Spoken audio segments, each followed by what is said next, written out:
The girl walked into the room in a hurry. Standing by the dark fireplace, she knew what she had to do. After all the hardships of life, she knew she was ready for a new challenge. The legend of the blue flame is very interesting. When the kingdom of Geraint. As soon as the king was formed, with the help of the archmage, he betrayed all his enemies to the blue flame. But, unfortunately, the kingdom did not exist for long. After the death of King Ephron Geraint, the archmage disappeared forever, leaving behind one prophecy. The prophecy said that if someone pronounces his name, he will rekindle the blue flame. Many years have passed since the last one, but the northern lands of Arel remained the same, cold and sparsely populated. The girl decided to meet the man. He was extremely surprised and immediately wanted to know who she was. The young girl greeted him and said that she was very glad to meet him. At the same time, she named his real name. An unknown rage raged in the man. He was confused as to how she could say his name.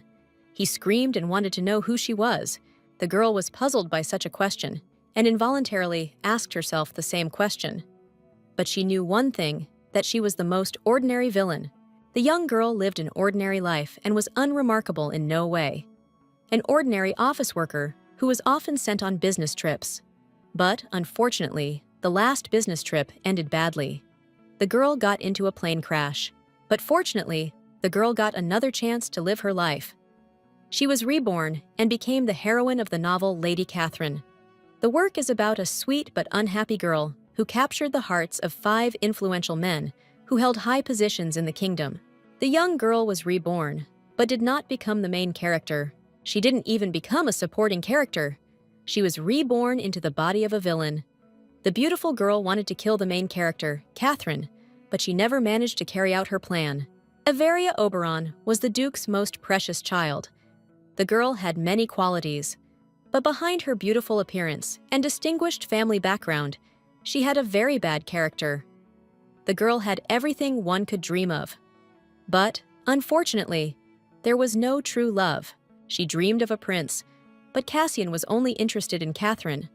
The girl tried to kill the main character, but her plan was very bad, so the girl was caught very quickly. The prince was furious with her actions. Crown Prince Cassian. At the end of the novel, Geraint became king and the husband of the main character, Catherine. After being reborn, the girl repeatedly thought that Ivrea didn't understand men at all. She knew that she didn't have to act like the heroine. The girl also knew that the prince and the main character would be better together. The girl hoped that after this story, she would be able to have fun and spend her family's money. The girl said it wasn't murder, just an attempt. She claimed that since Catherine was alive, everything was fine and there was no reason to worry. The prince was furious. The girl did not let the prince keep his word and said that she would break off the engagement with him. She decided to leave high society and live remotely in peace. The prince was shocked by her words. They were so unexpected that he was speechless. As she left him, she said with a smile that they would never see each other again. After the engagement was broken, the Duke sent the young girl to one of the family estates in Arel. The estate was in a very cold and deserted place, which was located in the far north. The girl was in the room with the maid. She was very frozen and furious from the fierce cold. The maid only quietly said that she could bring hot tea. The girl was shocked and did not understand how they could live in such conditions. Evria asked the maid why there was no fire in their house. The maid said that black acacia grew on their land, and because of its density, the tree was not suitable as firewood. And their wood supplier, who they had been working with for more or less 100 years, suddenly terminated the supply contract. Everia asked the maid if the company that supplied them with wood, by any chance, belonged to the first prince's family on his mother's side. The maid confirmed her question. The first Prince Leiden lost his mother very early, who was from a family of counts. He became unlucky and lost his position as crown prince because of Cassian, whose mother was from a ducal family. The relationship between the crown prince and Ivrea was terrible. He died right after the death of the main characters. He committed suicide like Ivrea. However, now he decided to spite her in this way. Everia told the maid to throw some black wood into the fireplace. The maid was a little embarrassed, but the girl said she had a trick up her sleeve. After that, a new story began. The girl named the Archmage, about whom she read in a book. She called Theocharis, and he came to her. Looking at him, Evria asked whether it was better to address him simply by his name or to call him the demon Theocharis. The great archmage, also known as the founding hero, is actually a demon from the Bluestone. Garant, the founding king, signed a treaty with him to create a kingdom. Looking at the girl, the demon said that she was a descendant of a man who became king. He also noticed that she had a different energy. Everia said that she would tell him later, but now she wanted to make a wish. Evria said that she needed the power of his flame. The demon asked what she wanted from the power. He began to list all the options, but the girl said that she needed ordinary fire. The demon was shocked, because he had never heard anything like this before. The girl asked him to light the fireplace, because she had a problem with it, and she was very cold. She also said that after that, he could go free. He stood there and didn't understand what was going on. The girl told him to just light a fire and leave quickly. The demon fulfilled her request. She thanked him and said that he could now leave. Theocharis came very close to her and said that the demon that the girl summoned made one lifelong contract. Everia sat with the demon near the fireplace and frantically enjoyed the warmth. The girl sat smiling and looked at the fire. She told the demon that she thought the flame would be blue. Having warmed up, she looked at him and asked, with a misunderstanding, if demons were really so stupid that they had to fulfill a person's wishes for the rest of his life. Theocharis said that usually he was paid for this with blood, war, pleasure. He also said that the king, who was her relative, gave his firstborn. But he was puzzled by the fact that she had summoned him and not paid him in any way. Evria said that since she had summoned him, she would take responsibility for his stay. He was glad and asked if she would allow him to kill and fight. She looked at him and said that she would provide him with food and a place to sleep. He was shocked. She looked at him with bewilderment and asked what he wanted her to entertain him with. Theocharis, with a grin on his face, asked the girl what she was good at. Evria looked at him with contempt and said that if he fulfilled all her wishes, then he should not eat or rest, but go and stand against the wall and look at it with his face. The demon stood and thought about the situation. He did not understand why she was acting like this, and he thought that he was in deep trouble. Evria looked at the demon and realized that he was even very beautiful. She knew that she took better care of him than the crown prince. She called him by name. The demon thought she was being very cruel. He asked her to call him Harry. Evria said she wanted to make a wish. He told her he wouldn't think about fighting anymore. Evria looked at him and said that wasn't what she meant. The girl asked him not to kill her. The demon said that he could not kill the one who summoned him. She looked at him and said that he should protect her then. She also asked him to change his appearance, since he is very handsome and it will attract attention. Harry came closer to her and asked her if she thought he was handsome. The girl asked him why he was surprised. It wasn't the first time he heard that. Harry said that he thought she didn't notice his beauty, and that's why she looked so indifferent. He agreed to her wish and changed his appearance. After the transformation, Harry asked her if she liked his abilities. Everia said it was very cute. She stroked him. He was indignant and said that it was a very intimate contact and shook her hand off. Sitting by the fireplace, Harry asked how the girl was going to explain to everyone that there was fire. Evria said that she was a sorceress. He was very surprised and said that her magic power was very meager. The girl knew and was very upset. A wizard can control his magical power. The more power, the stronger the wizard. The presence of power is innate, so its amount cannot be changed. After birth, it can be measured. The main character was a professional. She had a lot of power, and she could do different things. Everia couldn't even light a candle. Evria said that she would pretend, and no one would tell her anything. She was the Duke's daughter. The demon knew that it wouldn't be that easy. The servants came to her and could not believe what they saw. They whispered that it was a miracle, and that now the tyranny would end. Everia was surprised that there was so much joy simply because of fire. The girl said that the flame appeared after her persistent prayers, and they can consider her a sorceress. The servant asked what the dog was next to her. Everia said that they could ignore it. Evria said she picked the dog up off the street because he seemed like a stray, and she decided to take him in. Harry was shocked by her words. The servant asked her if perhaps she should reconsider something smaller. Evria held on tightly to the dog and said that she liked this option, and he would stay no matter what. The servant said that if the lady wanted it that way, then so be it. But he added that he needed to find out if the dog had an owner. If not, then he would stay. All the servants told Averia that she had performed an incredible miracle, and they thanked the girl for her kind heart. They said that they had been wrong to trust the rumors about her, and frantically asked for forgiveness. The servant hurried to distribute fire throughout the mansion. He shouted that everyone would be grateful to her. The baron of the estate sat in his room and wondered how the girl could make the acacia burn. He thought that the girl's strength was deliberately hidden from the public. Her family could boast of power and history comparable to that of royalty. He thought that in this way the Duke wanted to test the legend of the North, that the new flame would drive away all suffering, and thus test his daughter. Averia fell asleep in a warm bed, and Harry, in the form of a dog, was honored to be next to her. Having transformed, the demon looked at her and thought that this whole story was simply absurd. Averia walked up to Harry and told him she was going to bed. She asked him to get off the bed, but he just barked in response. She pulled him off the bed and told him not to pretend to be a dog. Harry said he didn't want to go to the couch. The demon looked at her and did not understand how she could fall asleep so quickly, since she was so excited about what was happening. The demon knew that the sooner she told him what she wanted, the sooner he would get pleasure. His thoughts were interrupted by an incomprehensible noise. Harry woke up Averia by saying that there was someone in the living room. He listened to the noise and said that it was not a killer, and did not understand who would want it. The girl said he was right, and continued his phrase that no one would want to kill her. She was just Averia. They went out and saw the maid sitting by the fireplace. Averia asked her what she was doing there. The maid was frightened by the unexpected guests. Emma was extremely frightened by the arrival of the mistress. She asked for forgiveness, and said that she had decided to steal in a desperate situation. Averia asked what she was going to take. The maid hesitated with an answer. The girl told her not to say anything, but to take what she intended and leave.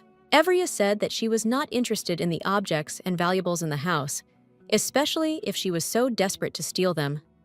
Emma asked if she could have the fire. Averia asked about the flames that they wanted to spread throughout the house during the day. The maid said that the baron had forbidden them to be taken outside the mansion, and even used inside the house if necessary. Averia was puzzled, but she said that the baron probably had a reason.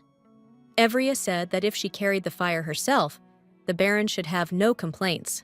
On a moonlit night, they went outside, and Averia told Emma to show her the way. Emma told her mistress that there was a guard at the gate. Averia had no intention of turning back, and she continued on her way with an assertive step. The guard opened the gate and asked them what was going on. Averia noted that he was working hard at such a late hour. He was surprised and very puzzled by the appearance of the lady. Averia said that he should open the gate because the dog was asking to go for a walk, and they wanted to go for a walk.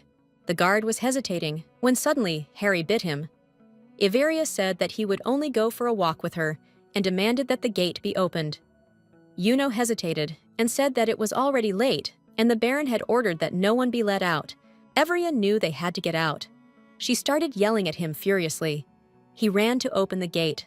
The young man asked his mistress not to cut off his fingers. Averia stood there and did not understand what he was talking about. The maid said that there were rumors going around. Averia looked at her and asked what to do with them. Emma said that she did not know, since she did not specify. Averia said that she didn't know either, because she had never done anything like that. The maid was surprised and very glad that she had never done anything like that. They embroidered and left. The guard ran after them. Averia was puzzled and asked why he had followed them. He said that it was late and dangerous. He was a little upset about the difficult situation and didn't know what to do. Averia said that he could go with them, and if he got into trouble, she would say that she asked him to go with them. Emma showed them the building and said that she grew up in this place. Entering the room, they saw small children. One of the girls asked who had come there. Averia and Harry looked at the children. Harry said that if it was that bad, most of them had probably died of hypothermia. Averia told Lord Lionel to throw the wood they had collected along the way into the fireplace. The girl looked at Averia and said that the tree does not burn.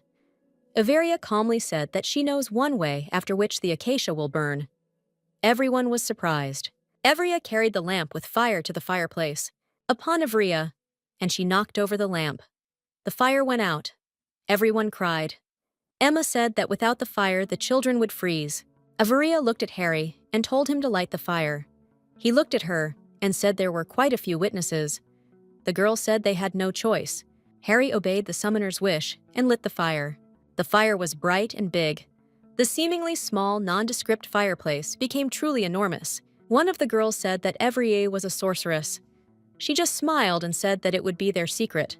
Evria asked the servants to keep quiet about what they had seen. Emma remained in the small house, and Evria and the man left. He ran so fast after her that he forgot his sword. The next day, Evria walked through the house, and all the servants were sickeningly polite and courteous. Everyone who saw the state greeted her with a smile and saw her off, and always said something pleasant. Emma asked the mistress if everything was okay with her. Everia only asked what was going on with the people in the house.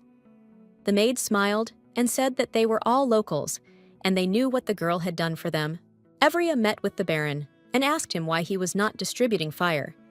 She said that if he had no special reason, then he should distribute fire to all the locals. He agreed with her and said that he would do everything. The maid said that they were all extremely happy that the mistress had done this, and now they knew her true face. Evria sat and thought about everything. She knew she had to do the right thing to Evria and said that Prince Cassian had arrived. Evria was puzzled and shocked. She never expected to see him. As she walked to meet him, she wondered why he had come. After all, they had broken up.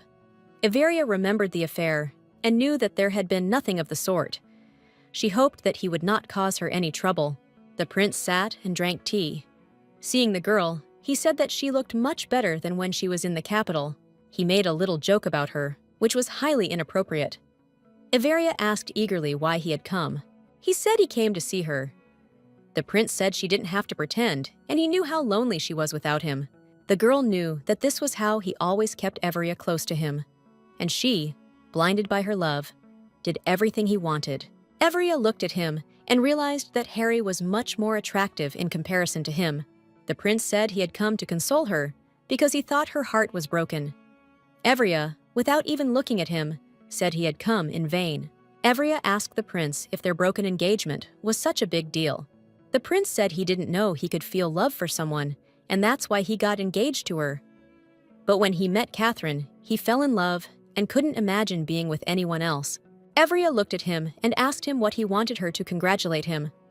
The prince said that they would be glad if she congratulated them. He asked her if she could bless them. The prince came close to her and said that her father refused to support the mining business. And lately, he has had a lot of problems because of her. The man said that if the girl wanted to cooperate with him, he would not make her a queen, but he could offer something else. In the eastern part of the empire, there is an untouched magic mine. It is believed that there are huge deposits of stone there, but no one has taken up this business, as it requires a lot of financial support. However, the prince's faction, financed by the Oberon family, took up the development of the mines. But after the engagement was broken, the funding ceased. Everia understood why the prince had arrived so quickly, but she also knew that her father would not listen to his daughter. Harry lost his temper. He could not stand the prince's behavior any longer. Harry used all his powers in the form of a dog and threw him away from his mistress. The prince fell, not understanding what had happened. Evria asked Harry if he had done it. He said yes. Evria approached the prince and said that she was not attracted to him and was not interested in his proposals. She looked at him and said that now he had to beg her to get what he wanted. The man left in a hurry. Everia watched him go and said that she would not see him off. The prince left the house in a hurry, but when he reached the stairs, he accidentally stumbled and fell. Evria looked at her demon. She asked if he did it. He asked her with a smile. Evria hugged him tightly and thanked him. Harry was confused by this. He had not managed to do anything sensible. Everia had left him. Evria looked at him and said that he had been very tired lately. Since his legs had weakened, he had fallen more than once. Evria said that, of course, a weak body was not a death sentence. Evria was sitting with Harry. He asked her if she was happy or not. Evria looked and said that she was pleased, since they got rid of the man who was talking incomprehensible nonsense. Harry said he was glad she was happy, but he was sad. Everia was confused for a moment, and said he said that every day. The demon wanted to shed blood. He persuaded her to start a war. Harry said he couldn't help but deal with the prince for her sake, but he stopped himself from killing him. He asked her if she would let him kill. The girl gently stroked his hair and said that he was a smart boy and needed to calm down a bit. He furiously told her not to mistake him for a dog. Averia said he had nice hair, and that being a dog had nothing to do with it. The girl offered him a cake and said that he takes everything she gives him, and asked if he noticed how surprised the maids are when they eat. Averia said the maids thought she was eating for 10. The demon said that he was just stress eating, and there was nothing he could do about it. The girl looked at him in surprise. Harry said that killing is a basic need for him, like food for people. He also said that he will not die if he does not kill, but abstinence is a very painful death for him. Averia asked Harry if he could use some other methods. He looked at the girl with confusion. She was desperate to know about other methods. He asked how old Averia was. She said that she would be 18 this year and would be an adult. Harry said she was just a child, and he wouldn't tell her anything. The girl asked him how old he was. He said he was 2,176. The young beauty looked at him and said that he was a grandfather. He was shocked and said that he was not aging like other people. He said that he would not tell her anything and that she should stop asking questions. The girl looked at him with confusion. In the land of Irel, in the Black Forest, there is a place where wyverns live. They are very aggressive and look like powerful dragons.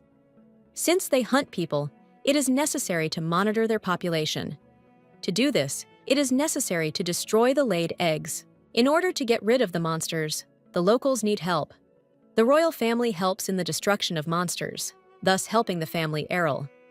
But if the northern route is attacked by beasts, then the royal family will suffer losses due to blocking of supply routes.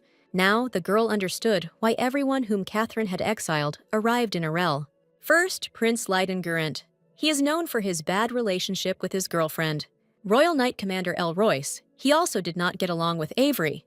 The girl wanted to sit in the room and not leave it until the men left. She consoled herself with the fact that they were in different buildings and would never be able to meet. But unfortunately, the opposite happened. The prince saw her and said that she looked beautiful. The girl did not understand why they met. She just wanted to visit the warm spring. Despite the meeting, she thought that she should have stayed in the room. Averia said that she did not expect to see them, as she knew that they were busy. The prince looked at her and said that she looked very good after turning the royal capital upside down. The girl didn't care about his words. She worked in a trading company, and her boss was constantly grumbling about something. She had already gotten used to ignoring him. Averia said that if he was done, she could leave. But the prince didn't want to let her go that easily. He said that she had done well after nearly sending a man to hell. Averia went on the defensive, saying that the girl's life had not ended and that she was fine. She also reminded him of how he had cheated on his fiancés with the main character. Averia said that she certainly did not accept the prince back, but she was guilty of taking such extreme measures. In order to correct the situation, she will live in this forgotten place and stubbornly atone for her guilt. Averia asked the prince if he believed that villains could change. The girl said that the prince was going from one extreme to another, and she feared for the people. The girl enjoyed the warm spring on such a cold day. But she did not understand why he did not sit with her, but sat so far away. He said he was comfortable like that, but she screamed that they should sit next to each other and look into each other's eyes. She was not going to give in and screamed at him to come to her, but he said he would not. Averia asked if he was shy. She laughed at him, saying he was such an innocent grandpa. He shouted in rage that she should not call him grandfather. Harry came to her and told her what she would express. The girl froze in bewilderment. He picked her up and said it was time to go. Averia froze and couldn't say anything. They met eyes and looked at each other for a long time. Averia stood there, surprised that all her clothes were dry. Harry said it was magic. He said you had to be careful when you evaporated the moisture. After listening to him, she said that he was just like a hairdryer. He was excited and asked who the hairdryer was. Averia explained that a hairdryer is an object that can be used to dry hair. Harry said that it must be the best hairdryer since it dries so well. She decided to agree, since she saw no point in arguing with him. They walked and saw a young man. It was Lord El Royce. When he saw her, he turned around and walked away. She was surprised that he just walked away. Harry said that the boy reminded him of the man who was next to the previous summoner. They were discussing the young knight. He was a silent man by nature. Harry laughed at him a little. Evria told the maid that the hot spring had relaxed her so much that she wanted to sleep. When she entered the room, she saw Harry lying down to cover the bed. She was confused and asked him what he was doing on the bed. She came up to him and said she was so sleepy that she asked him to stop messing around. Harry said they usually slept together. He was telling her, in all seriousness, that he wanted a bed. He was telling her that she, too, needed to feel how painful it was to hold back your basic needs. Evria said that another time she would listen to him whine, but now she was very tired and wanted to sleep. She took a pillow and left. Harry was shocked. This was not what he wanted. He did not want her to sleep on the couch. Tired Evria was sleeping peacefully on the couch. She fell asleep quickly, despite all the inconveniences. Harry came to Evria. He looked at her with a frantic desire. She did not understand what he was going to do and asked him to get off her. She pushed him away and said that he could whine as much as he wanted. She would not start a war. It was hard for her. She asked him to get off, saying that he was very heavy. Evria was there, frightened by the demon's behavior, and asked if everything was okay with him. But he did not hear her. His thoughts were far from her. He leaned over her and said that it was very hard for him. Harry bit Avery's neck. She hit him to bring him to his senses. He was shocked by the girl's behavior. Evria asked him if he had come to his senses. Harry asked the girl, confused, why she hit him, since he hadn't done anything. The girl was furious. She showed him her neck and said that he had bitten her and almost eaten her. Harry was shocked. He didn't understand what was happening and how he could do such a thing. Harry said he warned the girl. After all, he had reached his limit. But he says he didn't know something like this could happen. The demon said that he usually didn't behave like that, but he hadn't felt someone else's blood for a long time and couldn't control himself. Evria said that they needed to come up with a way out of this situation as soon as possible. They sat and read books, but unfortunately, there was no useful information. The girl did not understand why they would call a demon for something as large-scale as revenge, war. He looked at her and said that this was a normal phenomenon and not to start a fire. The girl seriously thought about what she could do. Harry said that she could start a war. That would be the easiest thing. Evria was offended because she was trying so hard to help, and he was just making jokes. Harry said that she was just afraid of being eaten and that she was helping him. Evria thought about it and said that if he only wanted blood and not flesh, she could give him some of her blood. He stared at her. He didn't want to continue the conversation with her, as he considered her a trifle. Evria heard a noise. An army was gathering outside the window to fight the monsters. The maid said that the young warriors would have to fight them for more than a month, since they were vulnerable to sunlight and could only be reached at night. Evria was very upset, since she would have to hide in the room for a long time, so as not to meet with men. Evria knew that ordinary people could hardly kill animals. They even had great difficulty breaking eggs. Looking at Harry, she asked if he could handle them. He looked at her and said that he didn't know what kind of magical power he had. Evria smiled and said that he was going to war.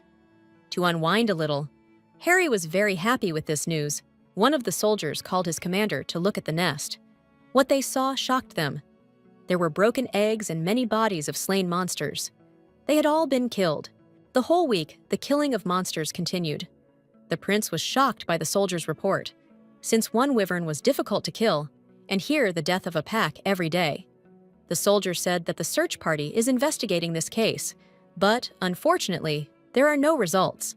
The prince was frightened because a beast stronger than the wyverns had appeared. He was thinking about help from the capital. The soldier said he did not think another animal was involved in the situation, as traces of fire were found on the animals' bodies.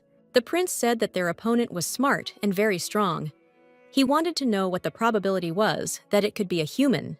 The prince did not know what to do, and how the royal family would react to everything. He was supposed to take the hereditary place, but after the death of his mother, the king got married and his second son took the place of the crown prince. The queen sent the prince to dangerous places at every opportunity, hoping that the young man would be defeated. Evria sat and watched Harry. He was frolicking and was very happy. The girl thought that she had summoned a very powerful demon. Harry said they could go now. He asked Evria if she was afraid of him after such actions.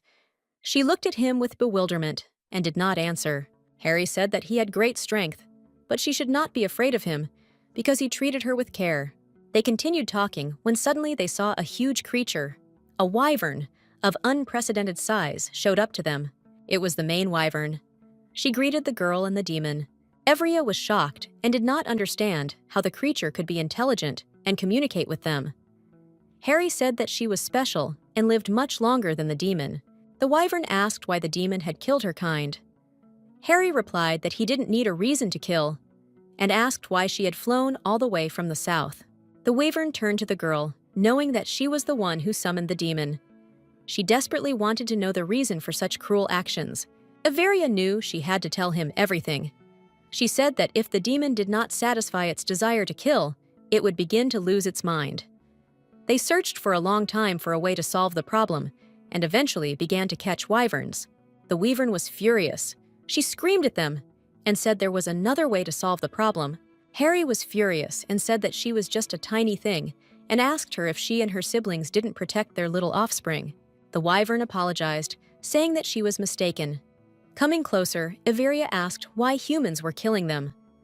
The wyvern said that they were interfering with trade and the cutting down of timber for logging. Averia was shocked. She knew the demon needed help, but they couldn't kill these creatures anymore. The wyvern looked at Averia with puppy eyes, and she said that they wouldn't kill them anymore. The wyvern gave the girl one of its scales and said that its kind would recognize it and obey the girl.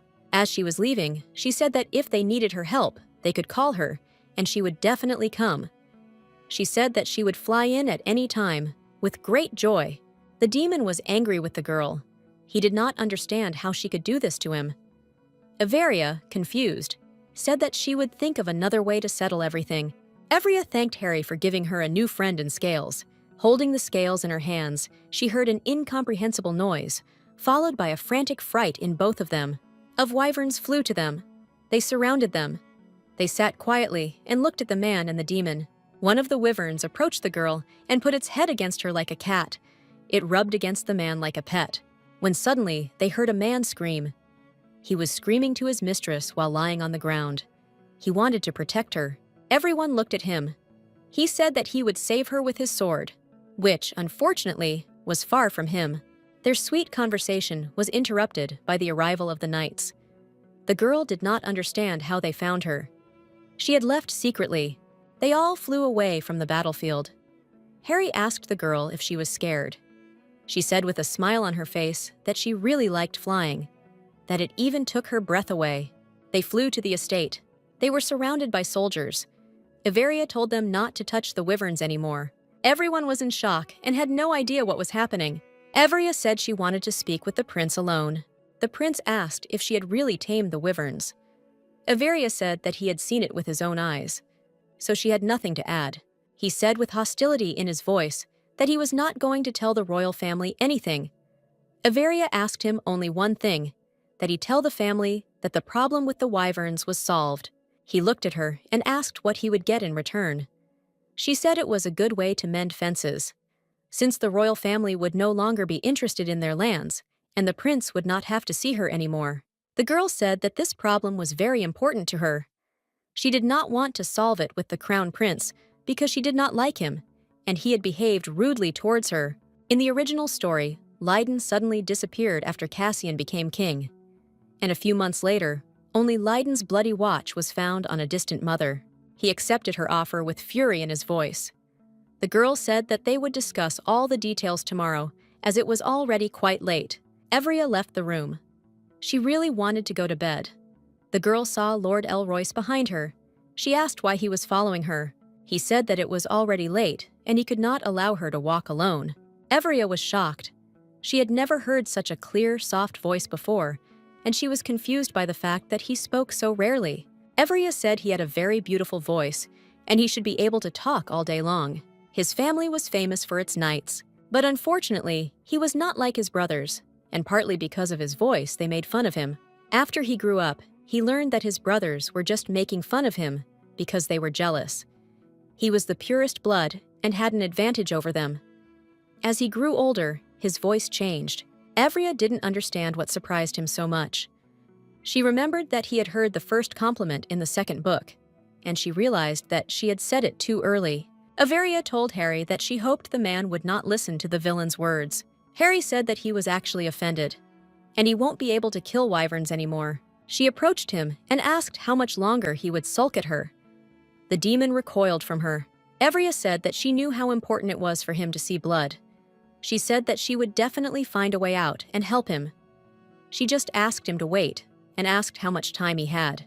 Harry said he has about 2 months if he doesn't use the Force, but if he does, turns into a dog, then about a month. Averia said that if she didn't succeed, he would wring her neck. He was shocked by her statement and simply said that she needed to find a way quickly. Harry said that she should share her plan for the prince.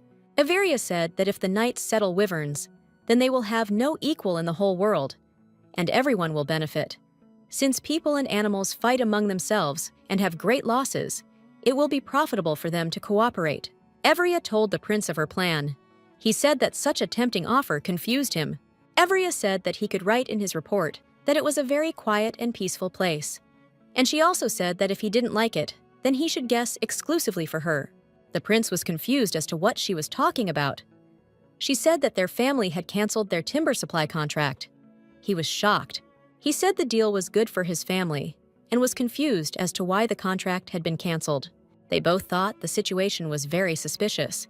Averia and the prince wondered who would benefit from breaking the contract. The prince said he had a good informant and he would contact him. Luke is the leader of the Information Guild. He obtains information of any kind and place. A master of disguise, a close friend of Prince Leiden. They met purely by chance when Leiden was in hiding. After overcoming various hardships in life, they became best friends. Leiden said he was in debt to Averia. The girl said she only accepted payment in cash. Averia stood with her new friends and watched as the knight was unable to mount the beast. She had heard rumors, but wanted to see for herself.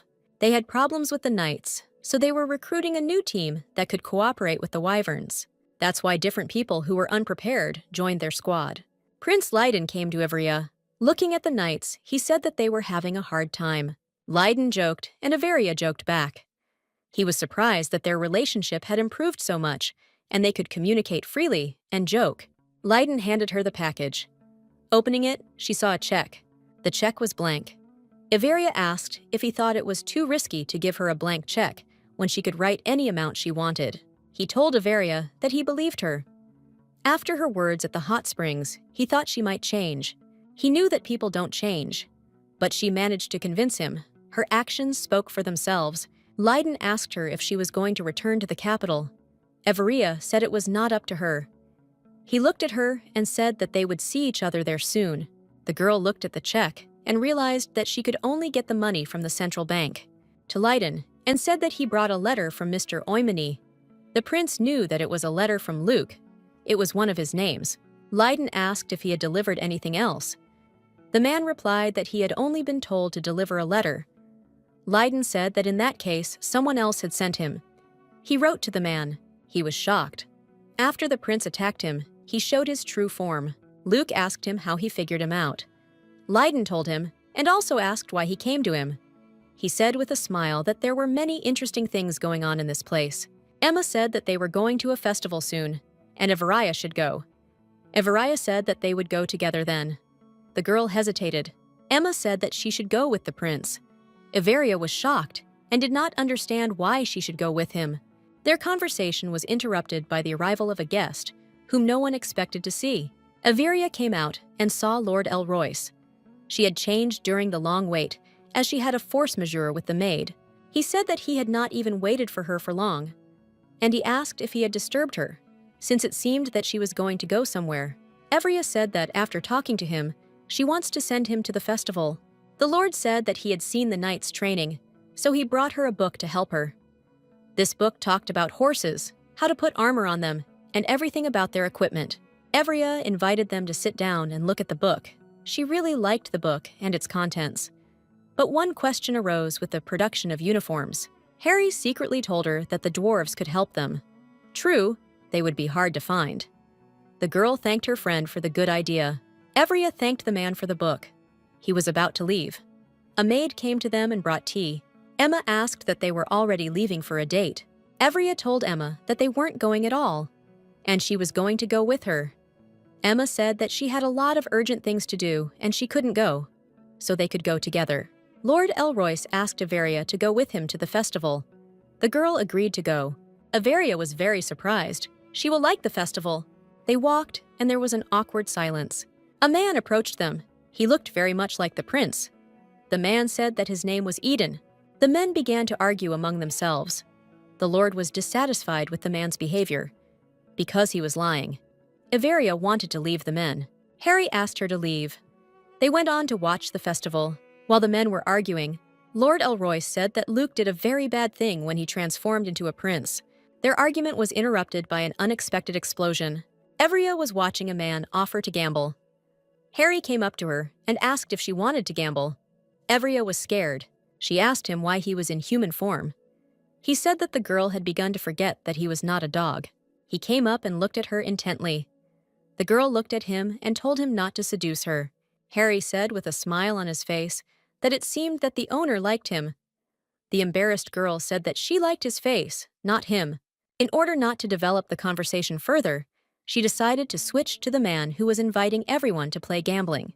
Averia said she wanted to teach him a lesson, and she needed Harry's help.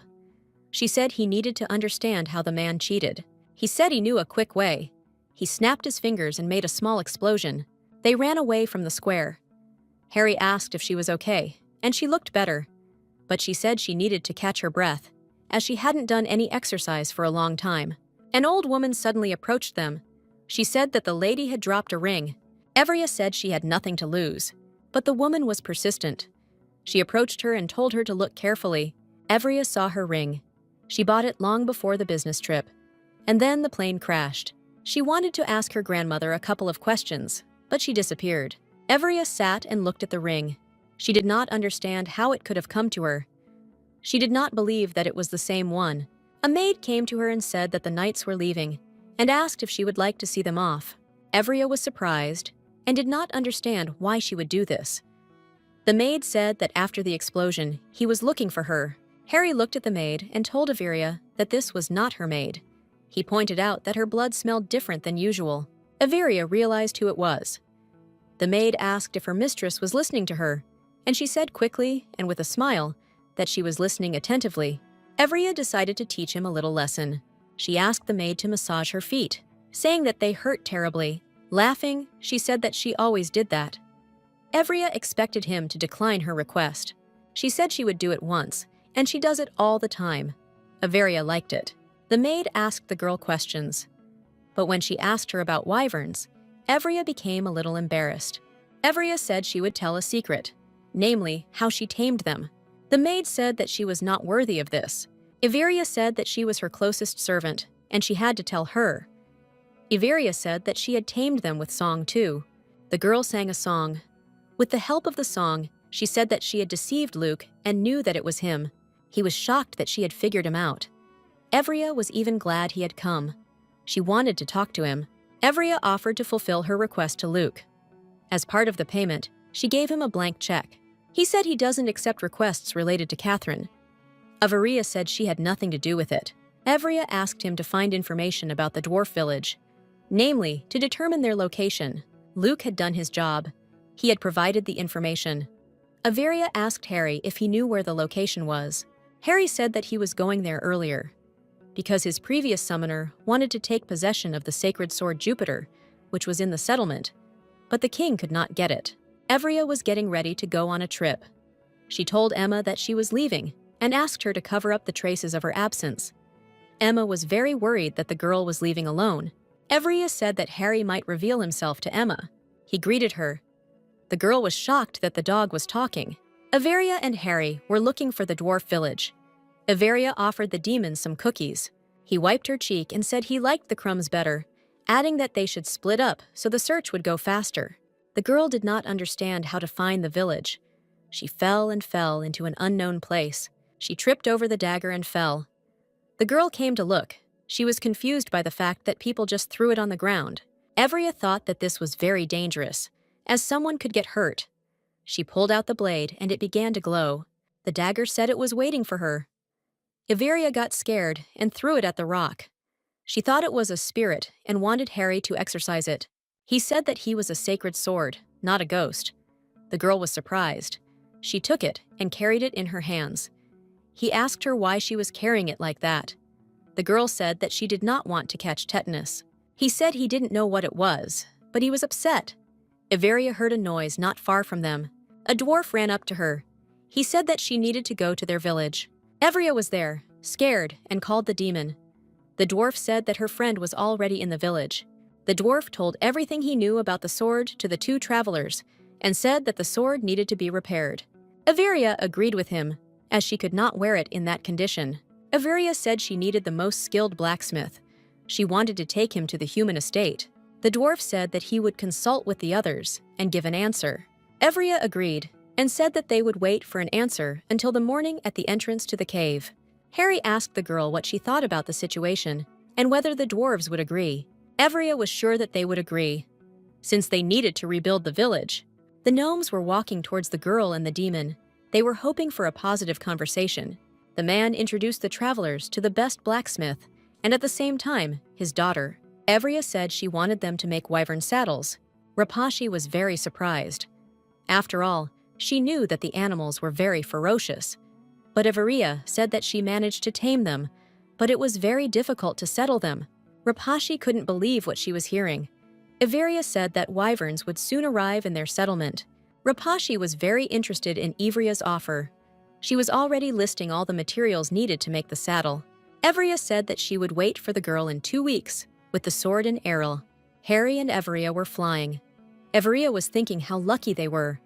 They managed to find the dwarves and find the sword. The girl wondered why she pulled out the sword. Harry was silent as he thought about the situation. Everia asked why he was silent. He said it was unfair that some strangers called her by her name, but he did not. Everia asked him that he didn't know her name. He said he did. Everia said that then he could call her by her name. He called her by her first name. Everia said it was simple, and he could call her that. After some time, a forge was built for Rapasha. The knights stubbornly learned the basics. Everything went without incident. Rapashi saw a tree and asked Everia if she knew what it was. Everia was surprised by such a violent desire. She said that it was black acacia. The tree passes burned because it had a dense structure, and also there is a lot of it on their lands. Rapashi said that this is not just a tree, but a magical tree. Everia was puzzled by this statement, but Rapashi assured her that it was true. The girl said that the tree does not burn because the magic contained inside prevents combustion. Everia asked if there was any way to verify the truth of her words. The girl told the young lady how to do the test. Everia, hoping that she was right, agreed to the test. After all, she knew that the elk tree was truly magical, and Arel would change the situation on the market. Everia knew that if she had a lot of troubles, since Errol's enrichment would attract many unnecessary glances, but the girl knew that there was no other way, since it was necessary to purchase material. After thinking about it, she decided to shift a couple of her problems onto her father's shoulders. A couple of days later, Rapashi really proved her point. Everia was amazed by what she saw. Everia sent the finished sapphire to her father. Everia waited frantically for a response, hoping for a positive result. Everia decided to start training in fencing. Her teacher was Lord Lionel. He really wanted to help her, so he broke out himself. Everia hoped that the young man would make a good teacher, as he was a bit clumsy. She had many problems and was afraid that he might also strive for fencing. Everia accepted the young lord's help. He was very happy that she decided to accept his help. Lord Lionelli was desperate to show Everia what he could do, but he was a little confused and couldn't do it. The Holy Sword told the girl that he wasn't that bad. His movements were chaotic, but he was in good physical shape. Sword was confident that if the young man trained well, he would be able to achieve good results. The sword told the young man how to stand properly. Everia relayed his instructions. She said that he needed to spread his legs wider. He listened to the advice. The sword also said that it was necessary to relax the shoulders and straighten the back. Everia obediently conveyed everything. The Lord told his mistress that his movements had become much more natural. Everia was very happy that he was doing well. With each training session, Lord Lionel got better and better. He was very pleased with his achievements. Every day, Everia saw better results. But the center was still a little limping. With the help of Jupiter, he was able to achieve great results. Jupiter was proud of his student. But, unfortunately, Evria herself had a very weak body, and she could not even run 2 laps on the court, and hard training did not help. Jupiter said that most likely, her innate magical power prevents her from achieving good physical fitness. Evria knew she had very little magic power. She asked Jupiter why he chose her. He said he thought he could be useful to her. Evria asked him if she was the weakest of all his wielders. He didn't know what to answer and remained silent. Everia desperately wanted to know the truth, approached Everia and asked to show her the blade. She was confused. After her angry expression, they became frightened and hesitated. The knights said that she had not come to train at all, but to help them. After all, thanks to her, Sir Lionel had become a master of fencing. One of the knights said that Evria perfect in everything. He admired her skill and fencing abilities. Evria tried to convince them that this was not the case, but they did not believe her words. The knights said they would be faithful to her all their lives. She trained them every day. Every training session, she pointed out someone's mistakes, praised someone else. She enjoyed training them. Harry said he knew this was what was coming. Everia told him to sit and be quiet. Evria's father came to the site where they were training. He said hello and said that she looked good. Evria was very surprised. She did not expect him to come to her personally. They stood and looked at each other. The atmosphere was very tense. Jupiter asked Harry about the girl's father, as he noticed that they did not get along very well. Harry said that they were enemies like a curse. Evria said he could go and watch the girl make gems. Her father told her to walk him home. Evria was surprised and didn't know what to do. She didn't want to go with him at all. Harry and Jupiter were discussing them furiously. Father and daughter were like 2 peas in a pod. Everia didn't want to listen to them either. She asked them to be quiet. Evria told her father that they could go and showed him the way. Since the forge was very far away, Everia suggested that he go by carriage, so that it would be faster. He said that he did not want to go. He preferred to walk. They walked through the green forest, and there was an awkward silence between them. Evria wasn't even surprised by this behavior. They never had a warm relationship. They didn't act like father and daughter. The man said that Evria looked very good. Evria was shocked. She never expected her father to say something like that. Evria said that everyone here is very kind to her, and that is why she is so happy. Father almost fell over. Her words confused him.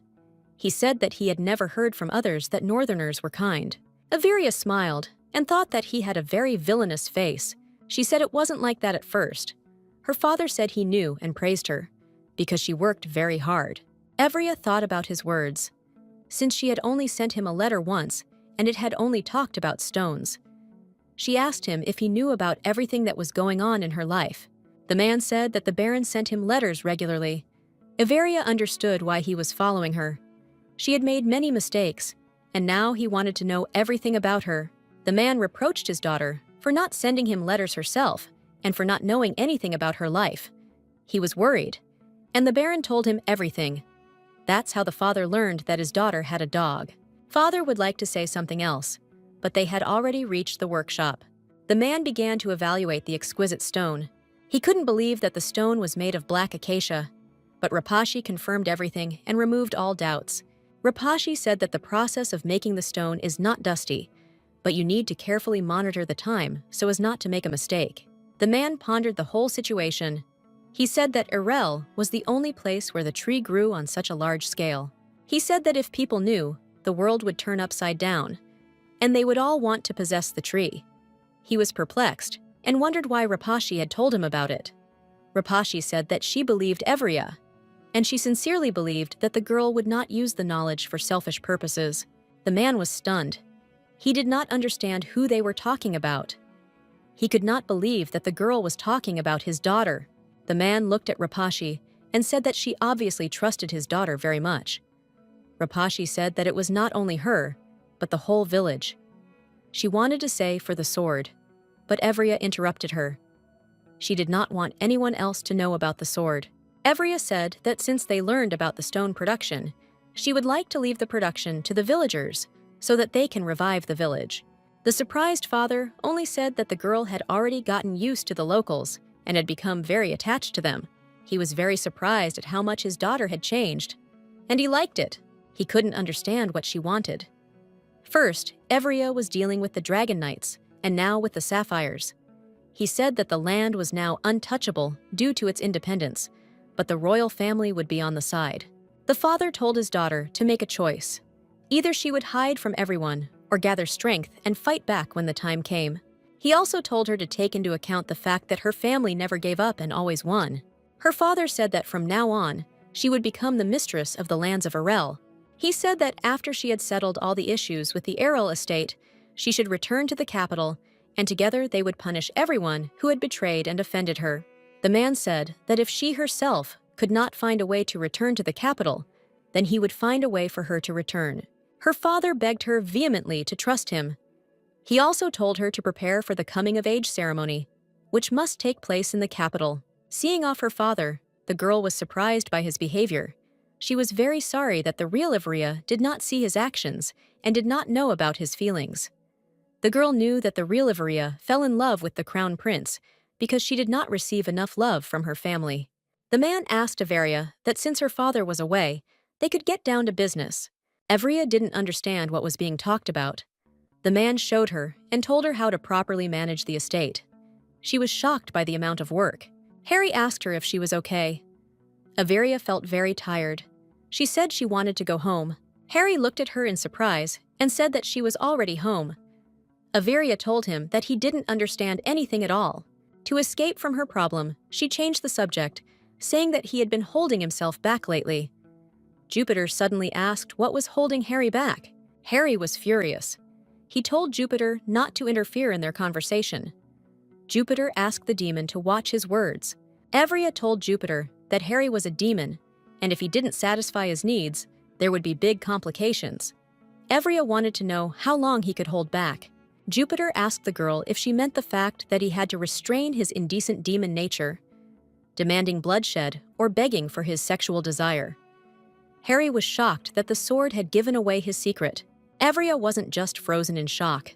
The demon couldn't believe she knew the truth. Evria asked Harry if he really needed to satisfy his sexual desire. Harry froze, not knowing what to answer. Harry screamed furiously at Jupiter. He couldn't believe that he had given away his secret. Jupiter apologized. He hadn't known that this fact had to be hidden. Evria was shocked by what was happening.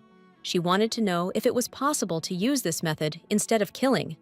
She asked why he didn't use it. Harry didn't give any clear answer. Harry said that he found humans disgusting, and that he had no intention of using that method. Evria was surprised by this answer, but Harry assured her that she was an exception. Harry said that after she summoned him, his scent sank into her soul, and therefore he does not feel any feelings of hostility or disgust towards her. He looked at the girl and said that the method that the sword told about was not suitable. Evria was a little embarrassed, and only asked why this option was not suitable for him. Harry said no one would want to sleep with someone like him. Evria said she was the exception, and it could be done to her. He was shocked by her words. Harry shouted that she was just a child, and that she shouldn't talk about such things. Evria said that she would be an adult on her next birthday, and that they had no other option. Evria asked Harry if he had slept with his former summoner. He denied it, and said that he had never held back his bloodlust while serving the man. Harry was incredibly impressed by Evria's knowledge of demons. Evria said he was a demon, and demons tend to want blood, murder, and sex. He covered her mouth with his hand and said that she was just a child and asked her to be quiet. Harry said that he did not understand at all why she had such a monstrous idea about demons, since he had never done such a thing even in the underworld. Evria was surprised and puzzled, wondering why he didn't do that. Harry hesitated and said that he had little interest in such things and was more interested in the blood. He did not understand why he should discuss such a delicate matter with a child. Evria asked him with interest if, since he had never been with anyone before, she would be his first partner. Harry was very angry and did not understand why she was talking and putting such meaning into her words all the time. He screamed at her that he would not do it. Evria was confused and knew that they had no other choice, as well as time. Evria told Harry that they needed to start testing at least for touch, because if it didn't work, they needed to know in advance. Harry didn't understand what she meant. Evria walked up to him and kissed him tenderly with her nose and passion. He pulled away from her, frozen in shock. Harry couldn't utter a word. He sat on the floor, blushing, staring at Averia, and didn't know what to do. Averia asked him if he liked it, if he was disgusted. She desperately wanted to know if she had helped him. Averia looked at him and said that if he was disgusted or uncomfortable, then they wouldn't do it. After a long silence, he said that he was fine. Averia sat down on the chair with relief and said that they would leave this method for last. As a last resort, Jupiter disturbed her. He told her that if they were to go further in their experiments, then let him leave it somewhere else. Averia meekly agreed. Mass production of stones began. Women who had lost their husbands and orphans were hired. They did all the work together. Harry stood there, confused as to what Averia wanted to do. He didn't know the meaning of the term idol. Averia wanted to introduce Harry to society as soon as possible, and with all her might. He was puzzled and just asked what she was talking about. Averia said she wanted Harry to come out. Harry was surprised and excited. He asked Averia that he could now not turn into a dog. He was very happy, and Averia really wanted to introduce him to everyone in human form. Emma came to Averia because she called her. Averia only asked in surprise that she had already arrived. Emma saw that Averia was sitting on the man's lap. She was scared and wanted to call the guard. Averia told Emma that there was a misunderstanding.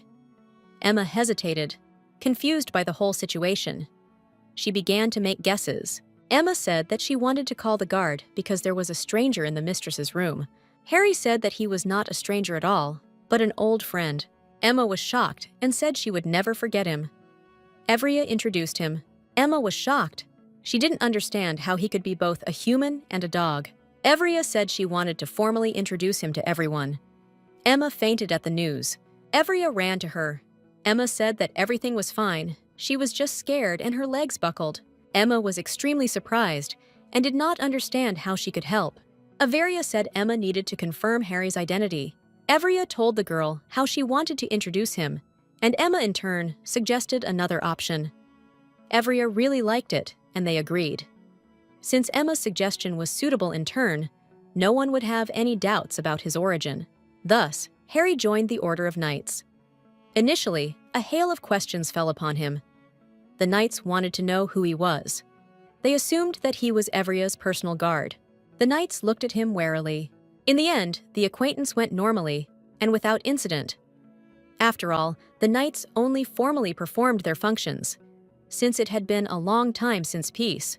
Averia praised Harry, saying that he had worked hard and managed to avoid any fights. Harry looked around and saw no one. He walked up to Averia and said that they were alone and could talk. The girl thanked him for holding back. Averia said it was time to pick out his clothes. He was surprised. The girl said that they want to update the order's uniform. The young lady thought the previous uniform looked a little ridiculous. Averia said the new uniform would look great on Harry. The young lady assured him that he was perfect, and he'll also put on a new, magnificent uniform, then it'll be just fire. She assured him that if he puts on a new uniform, literally everyone in the area will come running to see the new knightly order. She said that he would be an absolute key figure. He looked at her, surprised by her behavior, and said that she was like a little child. She said that she needed to take his measurements. He looked at her, didn't understand what was going on, and said that she had already measured him a long time ago. Averia. She said that it wouldn't hurt to take measurements one more time. He told her that she had finished all the preparations long ago. She looked at him with tenderness in her eyes and said that Demon had an absolutely stunning physique, and she would like to be closer. Harry didn't understand her behavior. He picked her up and told her to listen to him very carefully. Harry told her that she was not taking him seriously at all. The man pointed out the fact that he was a demon. The girl looked at him and said, with tenderness in her voice, that he was a demon who guarded her like a precious crystal. Harry just looked at her and told her to start being at least a little afraid of him, since he was a demon after all. The young lady was amused by this and asked him if he was sure about what he wanted. She approached him with all tenderness and asked him again if he was sure that he wanted her to be afraid of him. He simply melted from her actions and said that he didn't want to. Averia liked this answer and suggested that they continue. Averia and Harry were expecting guests. They were told that Baron Insatia had come to see them. Averia told them to let him in. The Baron brought the letter and said that a reply had come from the royal family. The girl was waiting for it. The The letter said that they should increase the volume of sapphire production according to the prepared plan and deliver it to the capital. The Baron looked at the girl in surprise. Averia! I couldn't understand what happened to him. He said that she managed to cope with an extremely difficult matter very quickly. Young lady, I was surprised by the man's behavior, and admitted that there was still some doubt. The girl told Harry that the discussion of the situation around sapphires continues. Since there is only one deposit of this stone in the country, and only one Count Nada has a monopoly on its development. That's why first of all, she informed the Count about the successful creation of sapphires. Of course, he categorically forbade their sale and demanded that the stones be sold to him. After all the reflections, the girl thought maybe she should conclude a contract with the Count for delivery, and the girl also sent a letter with a similar proposal to the royal family.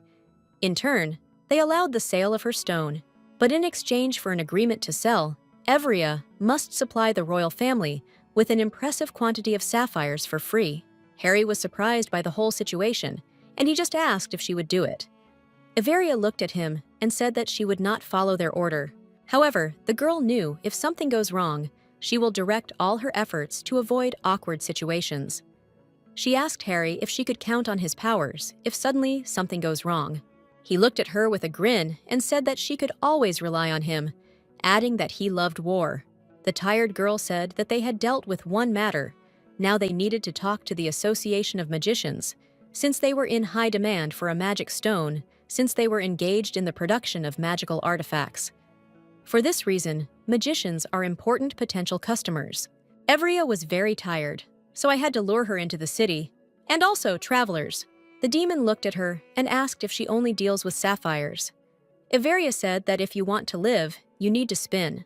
Averia wondered what they had done by saying that the money was now theirs, yes, and so they solved the issue with the wyverns. Harry said that she worked hard. Averia looked at the fruits of her labor and knew that the armor was already ready, and if she put the new uniform on the knights, it would be a complete combat set. Thanks to Jupiter, the knights' skills were at the highest level, which delighted everyone, especially the Lord. Lionels. Averia stood and thought, your goal in this world is to find new hidden talents among warriors. But Jupiter said that it was not so. Jupiter said that he had initially chosen her because she had no particular goals. He assured her that she had gotten him without any selfish motives. Sword had never met a man who didn't have revenge in his heart. She didn't want to pull him out for money, fame, or power. He truly believed that he would be used only for good. Averia was pleasantly surprised and thanked him for his kind words. Averia looked at Harry and said that soon they would be able to introduce the Dragon Knights to everyone. Averia asked the young man to train the knights in her place and also said that Jupiter would help him with this. He was shocked and did not want to do this. Jupiter, in turn, did not want to help him. Averia said that she is responsible for the northern lands, so she does not have a single free minute, and she cannot trust Jupiter to anyone else. Harry hesitated, said that she was absolutely right, but he didn't really want to train them. Averia said that it was necessary and that she and Jupiter could become friends. But the young people were skeptical.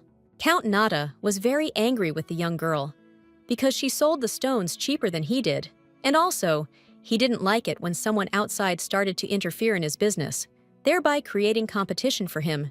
The servant who arrived began to read out the information that was set out in the letter. Namely, the girl was selling stones at 10% below their cost, and when concluding a long-term contract, the price was also reduced. After the young lady started selling her stones, their supply to the Mage Association decreased sharply. The Count was outraged by the girl's behavior, since in the letter, she tried to appear polite, but with her subsequent behavior, she stabbed the Count in the back.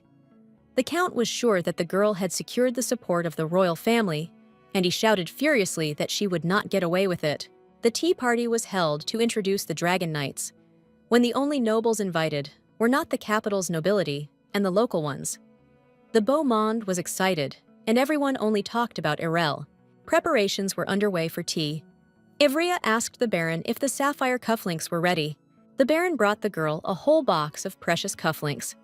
He said that they had used cleansing magic and prepared one for each invited guest. The young lady was very glad that everything was going as it should. Averia said that those who receive the jewelry will spread the word about it upon their return, then the 100 personal nobility, who pride themselves on following fashion, will flock to Errol. The Baron was surprised by such words. He asked the girl if she had not invited all the capital's nobility to the city.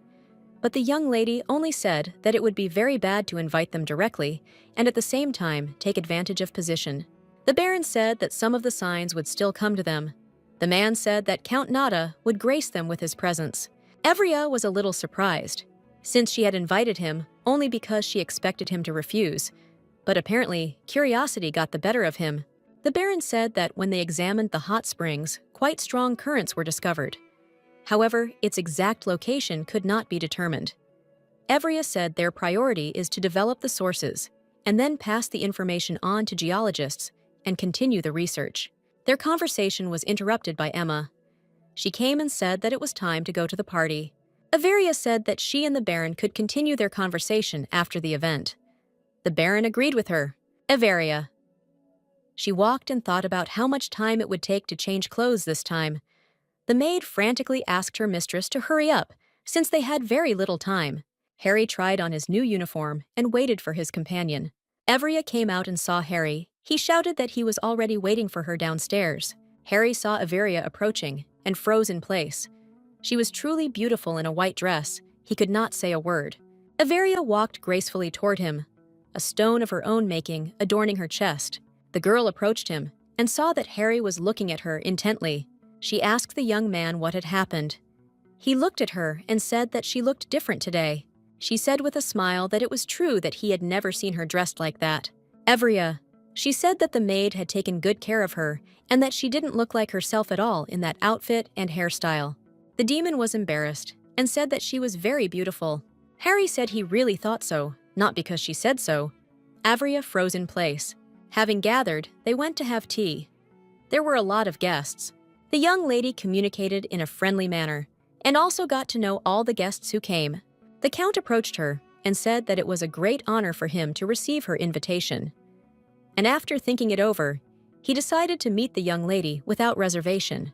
The girl said that she was very pleased to meet him and introduced herself. Evria didn't expect him to grace them with his presence, because he was, after all, a very busy man.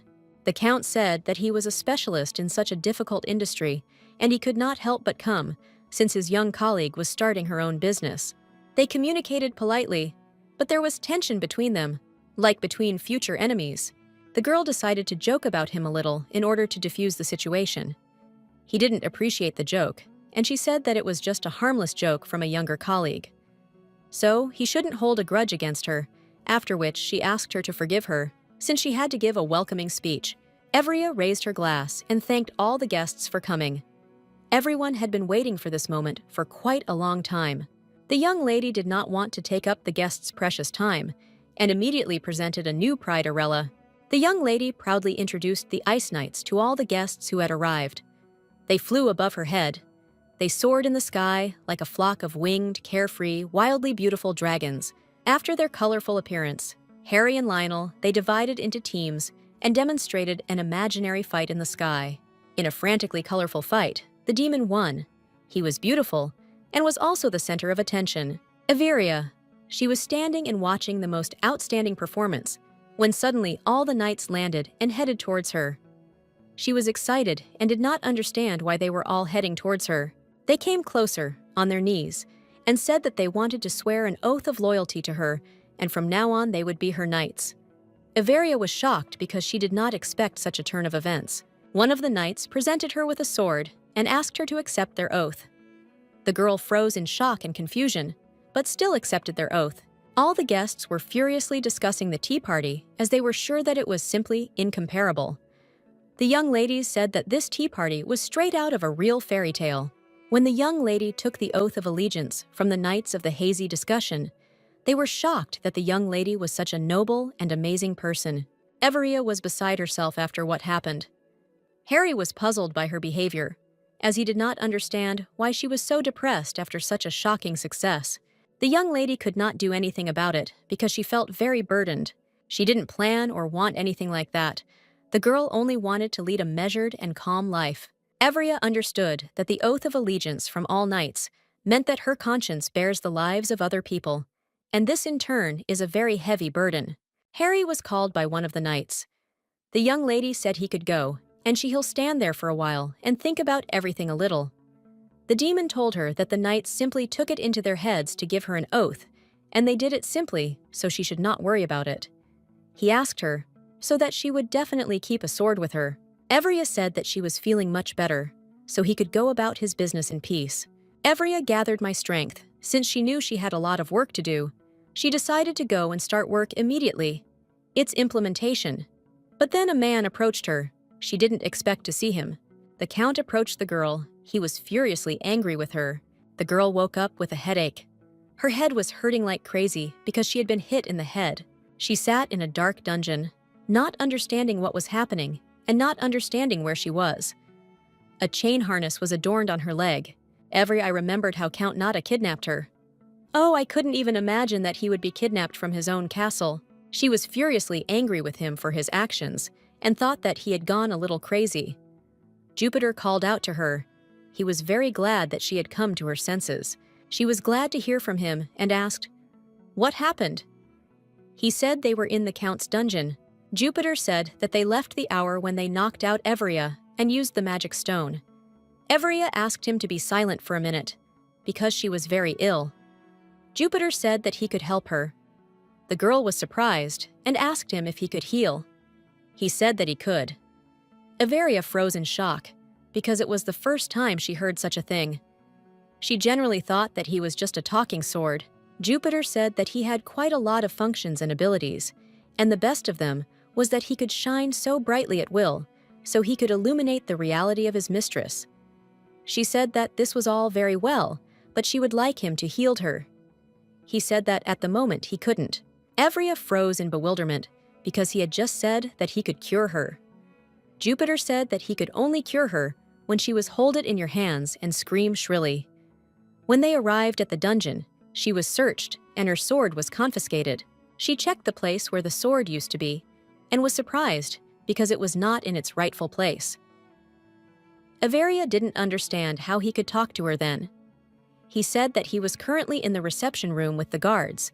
They didn't consider him a valuable thing, and so they simply put him aside. The girl a little about the task that the sword is not near her, but it is good that he could talk to her, and they could do something. Jupiter asked if she could talk to the demon, at a distance far from each other. Everia! She called her demon for help, he screamed furiously. She was surprised by such behavior, and stated the fact that he really cares about her. The demon told her to talk to him and not lose contact. He asked who he kidnapped her. Of course he made his assumptions, and they were correct. He asked where he took it. Her count and said that he would arrive as quickly as he could. Everia! She looked around and saw something else pleasant in the dungeon, but unfortunately, she couldn't understand anything. She didn't know where she was. The young lady said that she could not find anything to serve as a clue in the search, and asked the demon if he could simply teleport to her. The demon didn't answer her. He asked what was wrong with her sword. His mistress said that it was taken away while she was unconscious. Evria told him to continue looking for the Count first and foremost, and after him, he would find, and she also said that she would contact him as soon as she found out any information. A young frightened girl sat in a dungeon, not knowing what to do. She sat and thought about the whole situation. The girl felt extremely depressed because of the darkness around her. She thought what to do if no one will find her, especially the demon. The Count came to her in the dungeon. He began to talk with a grin and said that she woke up and came to her senses quite quickly. Evria, she rushed towards him. With a furious anger, she wanted him to get what he deserved. Unfortunately, she didn't succeed, and she fell as before. She was hit in the head, and the old injury came back to haunt her. The Count only laughed furiously, saying that she was very self-confident and arrogant, so she fell into her own trap. The girl decided not to miss his prickly bark her side, and answered mockingly. The Count looked at her with a grin and said that even at such a moment, she could not keep her mouth shut. He said that she needs to come to her senses and realize her deplorable situation, since only a few people know about the dungeon, her and the heir of the family. So he offered her to make a choice. Looking at her, he said that he was offering her to die painfully here, or give up absolutely everything. Her sapphires. The Count showed her a contract which stated that she would transfer the sapphires of her estate to him for 500 years.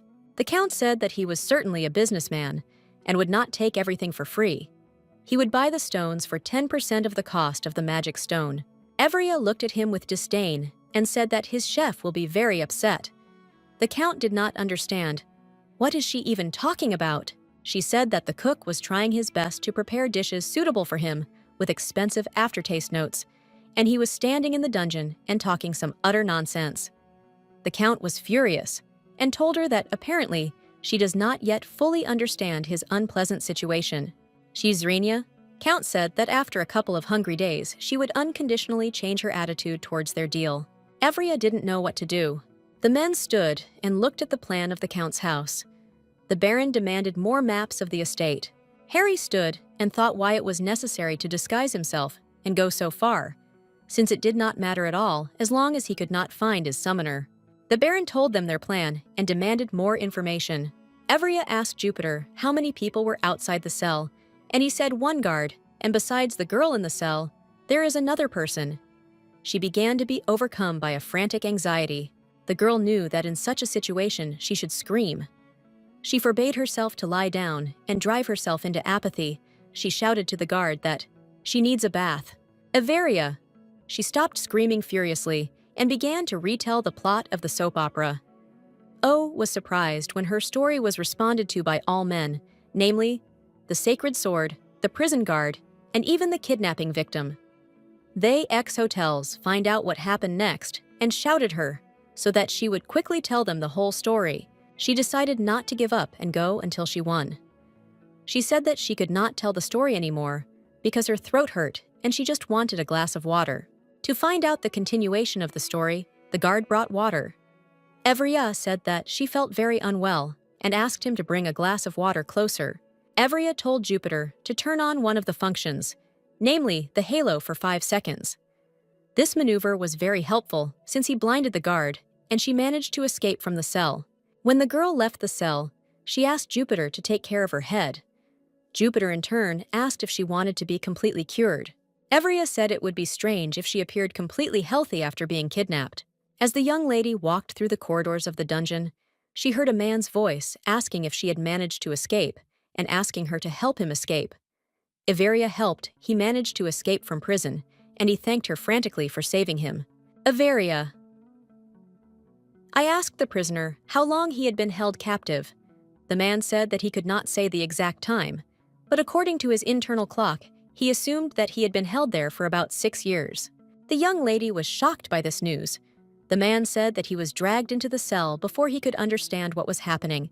The man said that his father was a former count, but his uncle beat him with furious cruelty and took his place.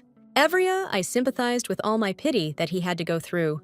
The prisoner said that he could lead her out of the labyrinth of dungeons, since when he was being prepared for the title, he learned about a secret passage that leads outside. The Baron and all the men present were frantically looking at the maps of the Count's estate. They found a secret passage that was supposed to lead them outside, with the help of which they were going to penetrate the castle and begin searching there. The Baron came up with a plan and said that he was pleased with it, and it was not bad, but that several people needed to go for its effective implementation. He asked if there were any volunteers among them. Harry said that he would go alone. The Baron said he knew how a man felt, but to go alone, this is wrong and dangerous. The demon said that he could handle everything alone, and the rest would only get in the way and get underfoot. The Baron watched the young man who flew away on the dragon and thought that the girl had in her close circle the same strange people as herself. The girl and the prisoner walked through the tunnels towards the exit. The young lady wanted to know how soon the Count would learn of their escape, but the prisoner assured her that he will find out no earlier than tomorrow, and even if it turns out that they have fled, he will first think that they have gone down the stairs, since the passage they took is intended only for the air. Evria was glad to hear such information, and also asked why the Count had imprisoned him for such a long period. The prisoner said that on that day, when he was put in prison, his father called, he invited him to his place, and said that he had discovered a new mine of magic stones. However, before he could announce this, a coup occurred. Evria was surprised that they had found another mine. The man said that only he and his father knew the location of the mine. Evria asked what he would do after he left the labyrinth. The prisoner said that he would definitely take revenge on his uncle, because he wants him to feel everything that the young man himself experienced. Averia said that it would not be easy and introduced herself to him, and she also said that if he needed any help, he should feel free to contact her. She would be happy to help. The girl also asked don't judge her by her appearance, because she can do a lot, adding that this uncle has his own score to settle. The man was surprised by such an offer. He thanked her for her words. The man said that although he was practically free, he still felt hopeless, as if too much time had passed, but he still thanked her for her help and said that he would definitely find a way to repay her for her kindness. The young lady said that if he wants to thank for her kindness, he must develop the mine, but never shake hands with the crown prince. The man was puzzled. He did not understand why there was such a hereditary principle. The girl said that it was a very long story. Their short conversation was interrupted by some noise. Avery, I didn't understand what happened. She was furiously frightened, turning to the prisoner and saying that he said that no one knew about this move. He was a little puzzled and said that 6 years ago no one knew about it for sure. Averia was not going to give up just like that after everything she had been through. She ordered you, Peter, to prepare the halo. The girl screamed furiously and swung her sword, but heard how someone called out to her, and she realized that it was her demon. She was very glad to see him at such a difficult moment for her. Averia. She fell to the ground screaming and said that he had scared her very much. Harry walked up to her and touched her gently, asking what was wrong with her face and if everything was okay. The girl screamed that the Count had gone mad and that everything the demon saw was what the Count had done to her. Averia, I couldn't understand who would even think of kidnapping people and keeping them hungry. She showed her wounds to her demon. He calmed her down, and he said he would kill him for her. In response, she said that he can't do this. The demon held his mistress in his arms. The girl asked the prisoner if he really did not want to go with them to the exit. The prisoner looked at the furiously angry expression on the demon's face and said that he would go himself. In his mind, he thought that it would be much safer than with them. The girl said that she would wait for him. Looking at him, she said that her offer still stands, so he can come to any time her estate. After the whole situation, the girl returned to her castle and took a short sick leave to get some rest and come to her senses. On the last day of the girl's vacation, they reported that a long-awaited guest had come to visit her. She was incredibly happy. His appearance. The man changed considerably after his imprisonment. He looked at the girl and said that she was quite popular. Averia, she said with a smile that she did not immediately recognize him and was confused by his transformation. The man enlisted the support and help of the young lady, who owed him. He has 5 of his own dragons and knights. With her help, all the Count's malicious deeds were revealed to the world. The man told his uncle that he was not going to kill him. Instead, he will atone for his guilt for the rest of his life in the same dungeon where he imprisoned his nephew. After this, Brian took back what belonged to him by right. After that, they developed the mine together, which was sold at a reasonable price. Averia sat at the table with her father and brother in the estate, which was the capital. The young lady's father said that he was very glad that they were able to come to the capital. Her brother asked what had happened to the young lady, but the girl said that everything was fine now, and therefore he shouldn't worry about the past. He looked at her in surprise. A few days after the kidnapping, the Baron brought the young lady a letter in which the Duke wrote that she should immediately come to the capital. Averia, I didn't want to go to the capital. The defense asked if it would be possible to simply hold a ball for the occasion in her castle. The Baron said that she should go. It's a ceremony, her coming of age. And besides, the Duke asked her to go because of personal concerns about her life.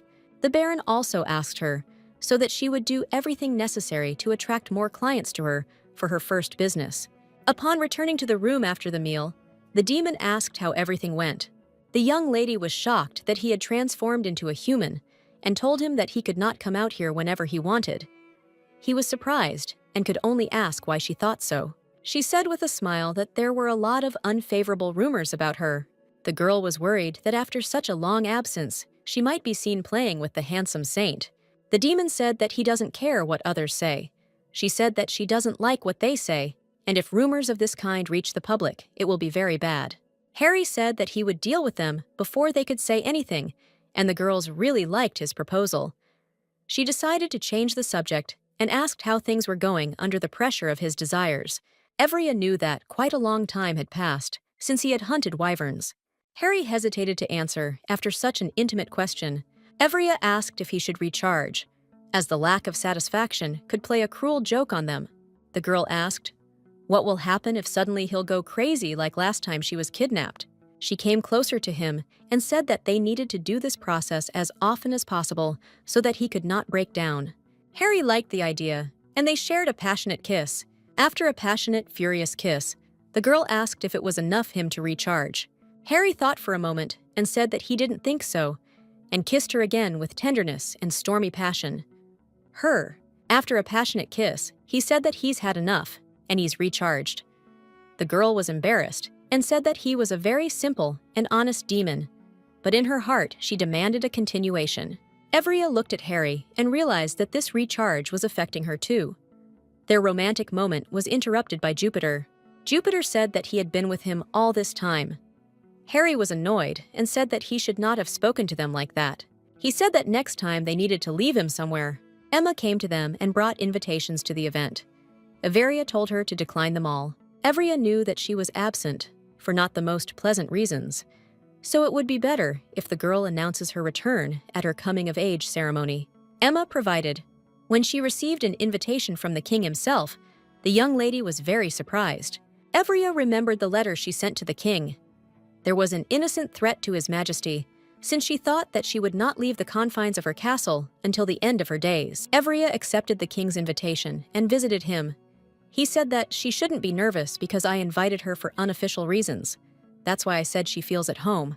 Evria did not calm down his words, and she continued to be nervous. The king said that the girl asked to break off their engagement to the crown prince. He asked her if she wanted to become queen. Evria. She said that it was before, because she was in love with the crown prince, but now she does not want to be with him and claim the throne.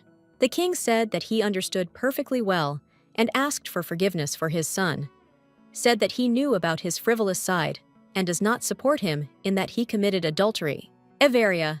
She said that everything was fine and that he shouldn't worry about anything since she was sure that a person can change. The young lady apologized to the king for her letters and promised him that she will not send any more. He received threatening letters. The king looked at her and said that she was pleased.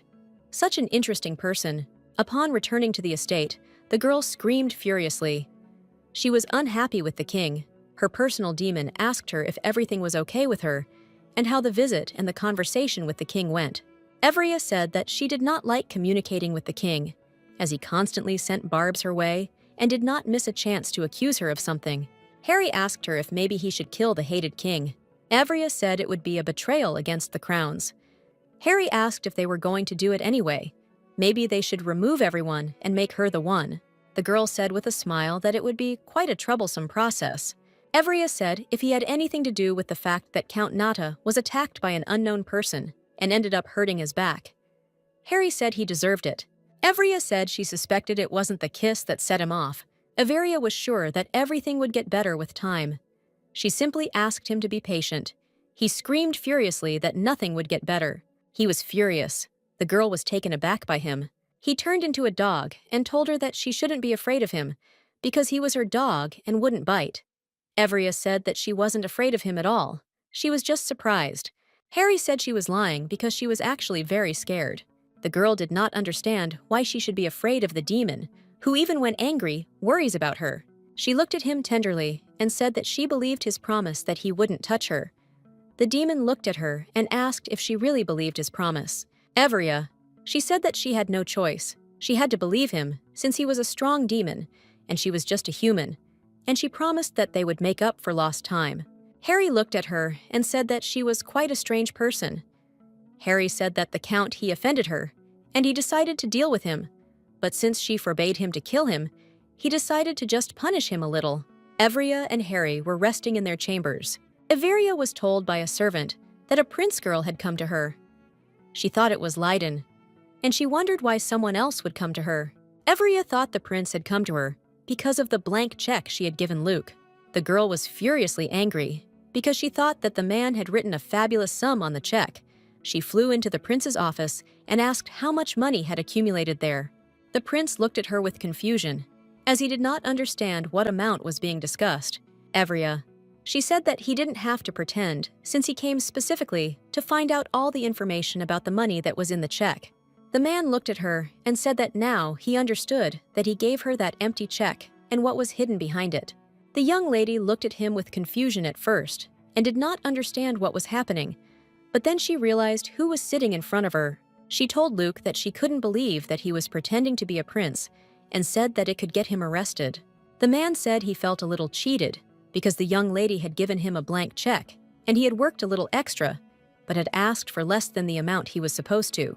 Evria said that she was grateful to him, since with his help she was able to escape faster. The man from the dungeon looked at her and said that gratitude cannot be spread on bread. He looked at her and said that since she was fine, he could go. Everia was surprised why he came to her. Зрение. Он сказал, что он никогда не использовал этот чек. Everia, I wanted to go for a walk, but not in a way that no one recognized her. She put on a cloak and asked the maid how she looked. Emma said that if anyone recognized her, Harry would fix everything, and she said that the mistress looked simply magnificent. The girl and the demon were walking around the city, went to the market, and everyone quickly noticed the young, handsome man. Everia! She said that she had completely forgotten how insanely beautiful the demon was. She had gotten used to his beauty, but people looked at him insanely. The young lady said she kept looking at him with great interest. I thought he was some kind of nobleman. He said she liked the way he looked. Harry asked the girl if she liked his beauty. Evria said that she really likes everything and asked to distract everyone with her beauty, and she will be able to walk normally as soon as she pretends to be accompanying her master. They walked, and the girl was constantly surprised at how quickly the capital was transformed. The demon called out to him because he felt ill. Evria remembered that he felt disgust when he approached some people. She completely forgot about it and quickly apologized to him. The demon assured her that he was okay and asked her not to stop and continue looking around the market. Evria, she hugged him and told him to stay as close to her as possible. Evria said that they needed to go to a quieter, calmer place where there were no people. Evria, she looked at the man and said that he still didn't look well. The demon said that it was all because he hadn't been surrounded by so many people for a long time. The young lady looked at him and said that if he had said she told him in advance that she couldn't be near a large crowd, then she would have taken someone else. The demon said that because of that, he didn't say anything, because I was worried that she might go with someone else, someone you wouldn't be able to protect.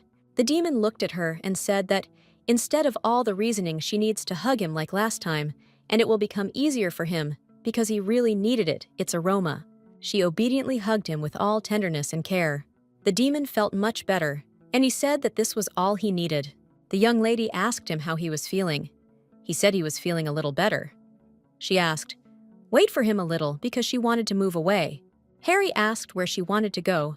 The girl said that she would like to buy some drink to ease his nausea. He was against her going alone and said that it would be better for them to go together. Logically, she said that there were too many people there. He shouldn't go there again and asked wait for him, saying that she would buy something sweet and refreshing. She asked him not to go anywhere, as she was going to return to him immediately. He obediently agreed. Everia, I bought drinks and was already returning to my demon. Coming closer, she saw that he was talking to someone. Everia, she didn't understand what was going on and who could have approached him and talked so sweetly. She saw some person asking, was he okay, and said that he looked bad. Harry looked at the young lady, and she in turn said that she would not do anything suspicious. She just wanted to call a doctor. She gently touched him and said that she was just trying to help. That's all for him. And there's nothing strange about it. The demon looked at her with indignation and told her not to touch him. Everia came closer and asked what was going on. He was extremely happy her speedy return. The demon looked at his mistress and said that he would help her carry the glasses because it was very heavy for her. Everia approached her demon and said that there was no need to call a doctor, since he her partner. Everia, I saw a girl who came up to her demon it was, and the main character, Catherine. Everia froze from shock and could not say a word. Catherine said that she had heard rumors that the girl had arrived in the capital, but did not think that they would meet under such circumstances. And she said that when she passed by, she noticed a very unhealthy appearance of the young man, and decided to go up and talk to him. She didn't even suspect that they were here together. Everia said it was nice talking to her, but they had to go, so they were leaving. Catherine yelled at them. They waited for her. Catherine wanted to talk to the young girl. The prince immediately arrived and began screaming hysterically for the young lady to move away from the main character along with her demon. Catherine told Cassian that it was not at all what he thought, and that they were fine. The principal came up and gently hugged his beloved and asked if everything was okay with her, and also wanted to know what the nasty woman had done. He was furious and asked if she was bothering him. Her. Demon and Everia froze in misunderstanding. The prince screamed hysterically and asked the young lady when she would stop pestering them. He reproached her that she followed them all day like that, and also used magical stones from the mine. The girl stood and did not understand what was happening, and the prince in turn shouted her that she did all this in order to attract his attention. Averia told Harry that they had to leave because she was starting to feel unwell. The prince screamed after her that she runs away as always, and I would like to grab her, because he thought that she should apologize to Catherine first. Harry grabbed Cassian and hid. He asked him what he was planning to do. Harry was furious. The demon said that next time the prince had the courage to pester his mistress, he would not get off so easily and would get what he deserved. Harry threw the prince into the wall with all his might. He fell. The prince was shocked by this behavior of his young companions. Catherine ran up to him, shocked by what was happening, and asked if everything was okay with him. Harry asked his mistress if she was okay. O didn't answer anything, looked at the princes and his companion with contempt. She told her demon that it was time to go. They held hands and walked slowly. Harry was filled with anger. He shouted to his mistress that he could not stand it any longer, and that he needed to go out for a while. He would be back soon. Everia asked where he was going to go. He said that he wanted to go teach the prince a lesson, because he deserved it. The demon claimed that he had no right to treat her like that, and that he needed to be punished immediately. The girl was frightened by such behavior of her demon. Jupiter said that for the first time in his life he agreed with him. The sword said that the prince had no right to behave like that and bully the weak. Harry was surprised by the ball's behavior and said that they could go together and avenge their mistress. The young lady knew that her character is designed as a villain and was definitely meant to be the type of person that everyone curses. Even if everyone around her treated her with contempt, she wouldn't be able to do anything about it. Averia. She said that she was not at all offended by the prince and felt fine. The sword and the demon froze in surprise. The demon said that his owner is probably crazy or in shock. The girl looked at him and said with a smile that it was the first time someone had been so openly angry with her, and she would never have thought that something like that could cause such a violent feeling. The young lady thanked Demon and Jupiter for what they were going to do, but said that she doesn't need this at all. The demon told her not to worry because he would protect her and in the future, so that she didn't have to be angry anymore. Jupiter supported her, and said that he would also protect her. The young lady just laughed and said that she would now be calm because there are two excellent defenders. As expected, the young prince did not mention the incident that happened between him and the young lady's guard, since if he had told this, he would have lost more than he gained. Evria. She walked around the room and went through the options of who she could invite. But she had a lot of enemies, so that there was no one to invite to the holidays. She said that it was very difficult for her, and that it would be better if she wrote a business proposal. The maid suggested that she rest a little and think. Evria told the young maid that she could invite someone herself, because the young lady was only the organizer, and it was difficult for her to invite anyone, since she had no friends. The maid said that this was a very important skill for an organizer, and she should cope with it herself.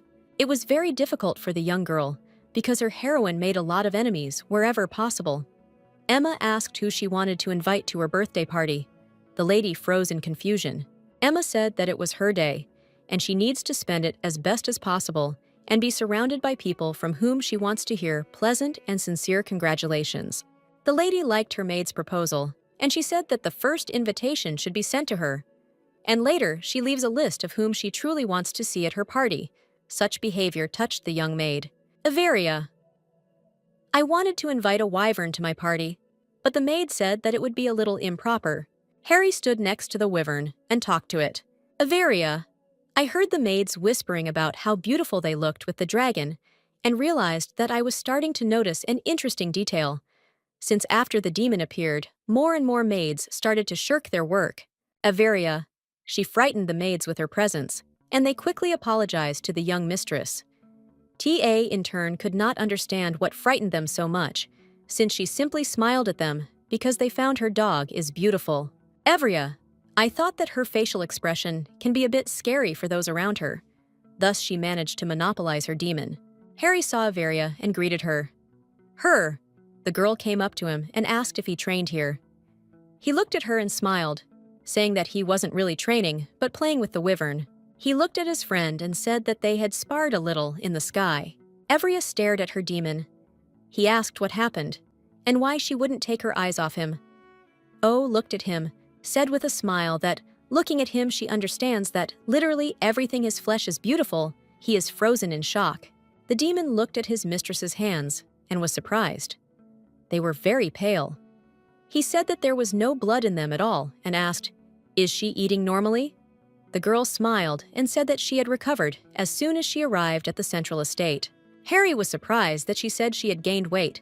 He picked her up and lifted her up and said that she was still as light as she had been, said with a smile that his standards are too high and she must be the weight of a wyvern for him to be able to lift her so easily. Their fleeting entertainment was interrupted by Sir L. Averia asked Harry to let her go. The young gentleman said that he was very grateful that she had approved his request so that he could see the Dragon Knight with his own eyes. Averia said that they achieved good results, thanks to the book I owed her. Because thanks to the illustrations, they were able to organize the training process. Averia introduced Sir L to her most majestic knight, Harry. The young man looked at the demon he was interested in, the ash hair and red eyes, and asked where he could see him before. Averia said that they definitely couldn't have met anywhere. She was terrified that her demon's identity might be revealed, and she didn't know that what she should do and how she should behave. Sir L said that one of his ancestors were talented artists, and many his works are still exhibited at various exhibitions. He looked intently at the Bellacourov man and asked, could he really be the descendant of the great Archmage, since he looked just like the man who came out of the portrait? Averia, I calmed down a little with this conclusion, since I thought that in his place, everyone would have thought the same. Harry agreed with him and said that his ancestors possessed magic. The young lady only laughed and said that these were just interesting coincidences. In order to quickly change the subject, the young lady suggested that they go and watch wyvern riding. Harry said that just watching would be very boring, and he asked the man if he would like to take a ride as well, and he offered to help if necessary. Sir L was very happy and a little surprised by this turn of events. Averia found out that her demon is acting suspiciously kind, and this could spell big trouble. Averia stood and watched their movement in the sky after all the flips and tricks. She realized what the cunning demon had planned. Harry and Sir L were flying in the sky. The demon was furiously funny and happy as they moved, but the man was a little tired. When they landed, the demon said it was a lot of fun flying with him. The young lady asked the sir if he was all right, because he looked very bad, but he said that everything was fine. Averia said that if he was very seasick, he should urgently go and rest at their residence until he comes to his senses. The demon was surprised, but the sir said that he was fine and that he needed to return to the castle immediately.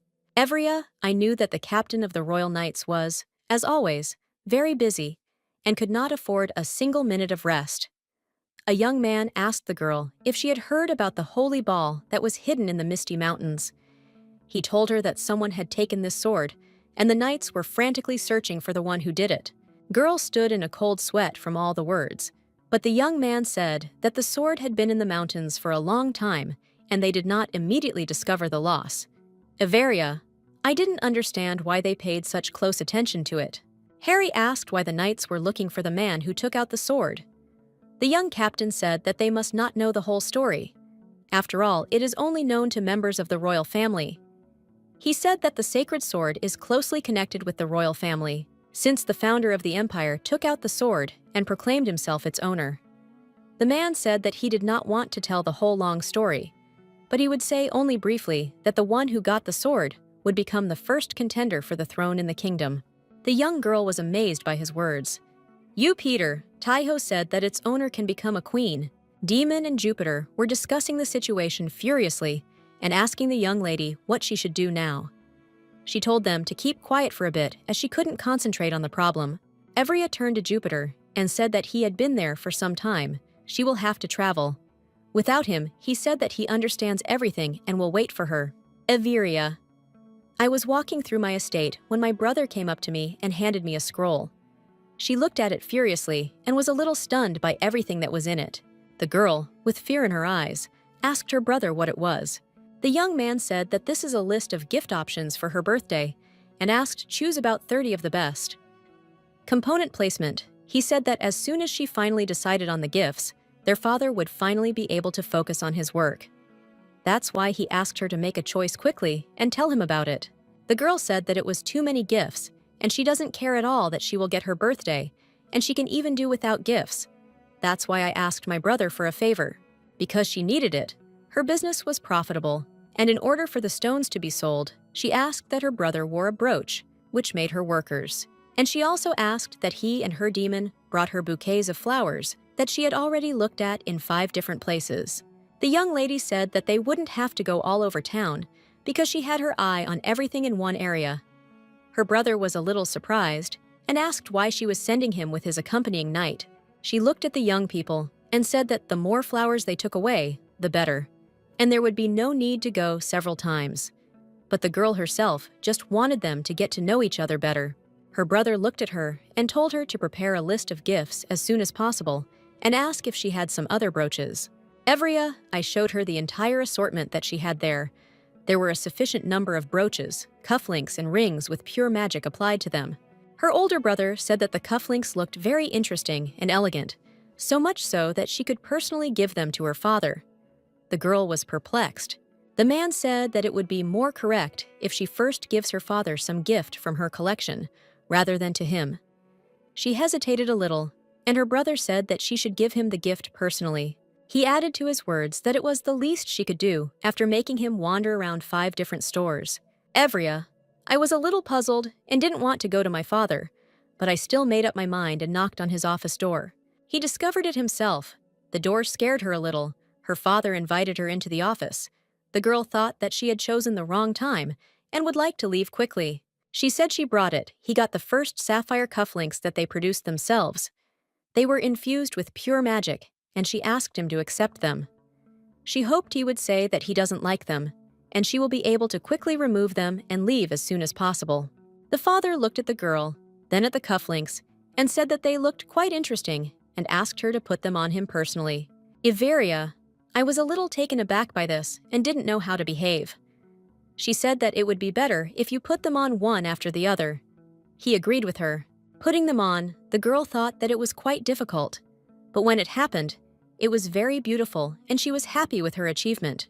Father said that the prince and his bride will have an engagement ceremony on the very day when it will be his daughter's birthday. The Duke was furiously angry because he could not change the date of the birthday party. Since invitations had already been sent out to all the guests, the young lady was not as upset as her father and said that there was nothing wrong with it. There would just be fewer guests at the birthday party than planned.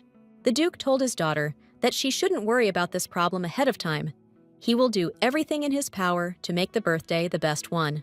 The young lady thanked her father for his efforts.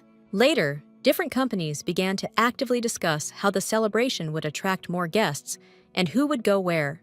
Evria was actively getting ready for her birthday party, and during all the procedures, she was active, engaged in work processes, but the maid asked her to take a break from work and pamper herself and her skin a little.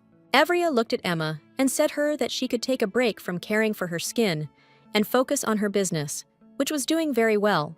The maid was furious because she said that such a celebration could become a topic of discussion and she should look magnificent. Therefore, the young mistress decided to give up the reins of power to the maid and do everything as she says. Emma invited several young ladies who could do with her mistress the most beautiful lady for the holidays. The young ladies did all the procedures so that she looked her best. One of the invited ladies said that light-colored dresses are often used in honor of a birthday. However, she was sure that a dark-colored dress would look more sophisticated on a lady. The young lady thought that since Catherine would wear white attire for the ceremony, she should wear something different, to avoid stupid comments in her side. After looking at the board, She said that she really likes the idea of dark colors. The young lady was very pleased that Mrs. liked her idea. She suggested her a crimson dress that will modestly cover the chest and neck. However, at the same time, it will openly expose the back in order to give the lady charm. Everia, I couldn't decide on a dress and hairstyle, and the young lady asked how OD gentlemen will be accompany her, since they can then decide more clearly on the style for the young lady based on it. Everia, she said that there, in the corner, there was a knight who would act as her escort. After the young ladies saw the insanely beautiful demon, they were stunned by his beauty. The girl looked at her demon and remembered how he felt very bad when they were surrounded by a large crowd and said he is quiet, that he cannot go with her, and she must go with someone else, since it was very difficult for him recently. He looked at her and said that he could not do anything and he would go with her. But she said in a hurry that she would go with another knight. After her words, they looked at each other furiously. The demon was perplexed and decided to approach her, and, kneeling down, asked her if she would go to the ball with him. The young lady hesitated, not knowing what to answer. But then she looked at him, and with all tenderness said that she would go with him. The young maids prepared her for the exit. She was amazingly beautiful in her outfit and beautiful hairstyle. Harry saw her and was stunned. Everia asked him what was wrong with his face. He turned very red and asked her so that she doesn't tease his. Everia came very close to him and asked if she looked beautiful today. He hesitated. I don't know what to answer. She didn't stop tease him, but later apologized and said that he was too nice and she couldn't just miss her chance and not tease him. He sat on the floor and asked her to leave. She was amazed. His behavior. She asked him what happened. He grabbed her hand and pulled her towards him and hugged her with tenderness and loved her tightly. He asked can she just put on a serious face or leave when he asks her to. He said that it is a demon and she should have been at least a little scared and left. But the girl with a calm voice said that it was good that she was not scared and did not leave. Everia said she wasn't afraid him, and no matter how hard he tries, he won't scare her, because she's only afraid of death. He tenderly kissed her hand, but the girl said that they couldn't do it now, because they might ruin her makeup and hair. Harry said that she shouldn't hug or kiss anyone other than him. A lot of people came to the celebration, but some of them whispered and wanted to go to the celebration with the royal family. The beloved and insanely beautiful Dragon Knights arrived for the celebration on their wyverns. The guests present began to whisper, because they knew that the knights had sworn allegiance to the young lady. The gnome guests also came to the celebration, and were amazed because they knew that their kind does not like to interact with people. Following the dwarves, the count arrived who owned the mines of magic stones. The commander of the royal guard and the first prince also arrived for the celebration. Since the holiday was in full swing, the demon and his mistress went down to all the guests. The young lady was charming. She looked at all the guests, i.e., they were simply amazed by their exit, and she briefly asked Jupiter if he had accidentally overdone it with the halo. But then he hesitated and said that everything was fine, since this was his best ability. Harry looked at her and said that she looked simply amazing and everything is good. The demon said that even without the halo, she looks absolutely stunning. Jupiter confirmed it. The girl asked them with a smile when they managed to become such friends. He approached them. Her father said that her appearance was so magnificent, as if some heroine. The young lady laughed at her father's words and said that it was strange to hear such things. He said that they had to go. As they walked, the young lady saw the very cufflinks she had given, and I thought that my father probably really liked them. Her father thanked everyone for attending the coming-of-age celebration, his daughters. Her father gave her a very expensive necklace. She was amazed and very shocked, because she knew that this necklace was very difficult to get. After the Duke gave his daughter a gift, everyone started whispering, because they didn't know that this necklace was found during the war and sent to a museum. The value of this artifact is extremely high. After all, it was worn by the country's very first queen during her coronation. There have been a huge number of attempts to bring back his, however, they were all unsuccessful due to major financial restrictions. Was puzzled what was wrong, because the girl wrote on the list that she wanted them, but the young lady said that she just wrote them down to fill out the catalog. He asked if she liked the gift, but the young lady didn't say that. She really likes it, but it's too expensive a gift. The girl's brother came up to them and gave them emerald earrings. She thanked him. His, because she really liked the gift. And after this, there was a flurry of all kinds of gifts, but none could compare with the Duke's gift. Rapash approached the young lady, and she was very happy to be present at the celebration. She said that she was giving the girl the whole universe right now. She broke the small stone that was in her hand, and the room was illuminated with an insanely beautiful glow. The young lady was very happy, as she liked the surprise very much. Everyone continued to have a wild time at the holiday. But the young lady knew that she lacks presence her demon. She went to look for him and went outside. Harry asked what she was doing here. Iveria said she was waiting for her dance partner and asked him to go dance with her. And if he doesn't know how, she will teach him. The young man was furious. He said that he was actually the king's archmage and that he could dance, and also asked where the cloth was. Her dress. She said with a smile that this was the design of the dress and asked if he had seen it before. They started dancing on the balcony, their first dance. The demon asked the girl if she wanted to see her gift. She was intrigued. He pulled her closer with tenderness and warmth and kissed her. In a passionate kiss, he handed over his little gift. The young lady froze in confusion. The demon said that it was her gift, although perhaps a little strange. Harry said that since he couldn't find her last time, he put a piece of his soul into her, so that in the future he could come to her at any moment when she would need him. Harry once again congratulated the young girl on her birthday with tenderness and warmth.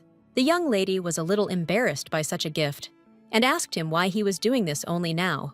The demon froze in shock and said that such a thing has special abilities. For example, a side effect like an incorrectly taken medicine.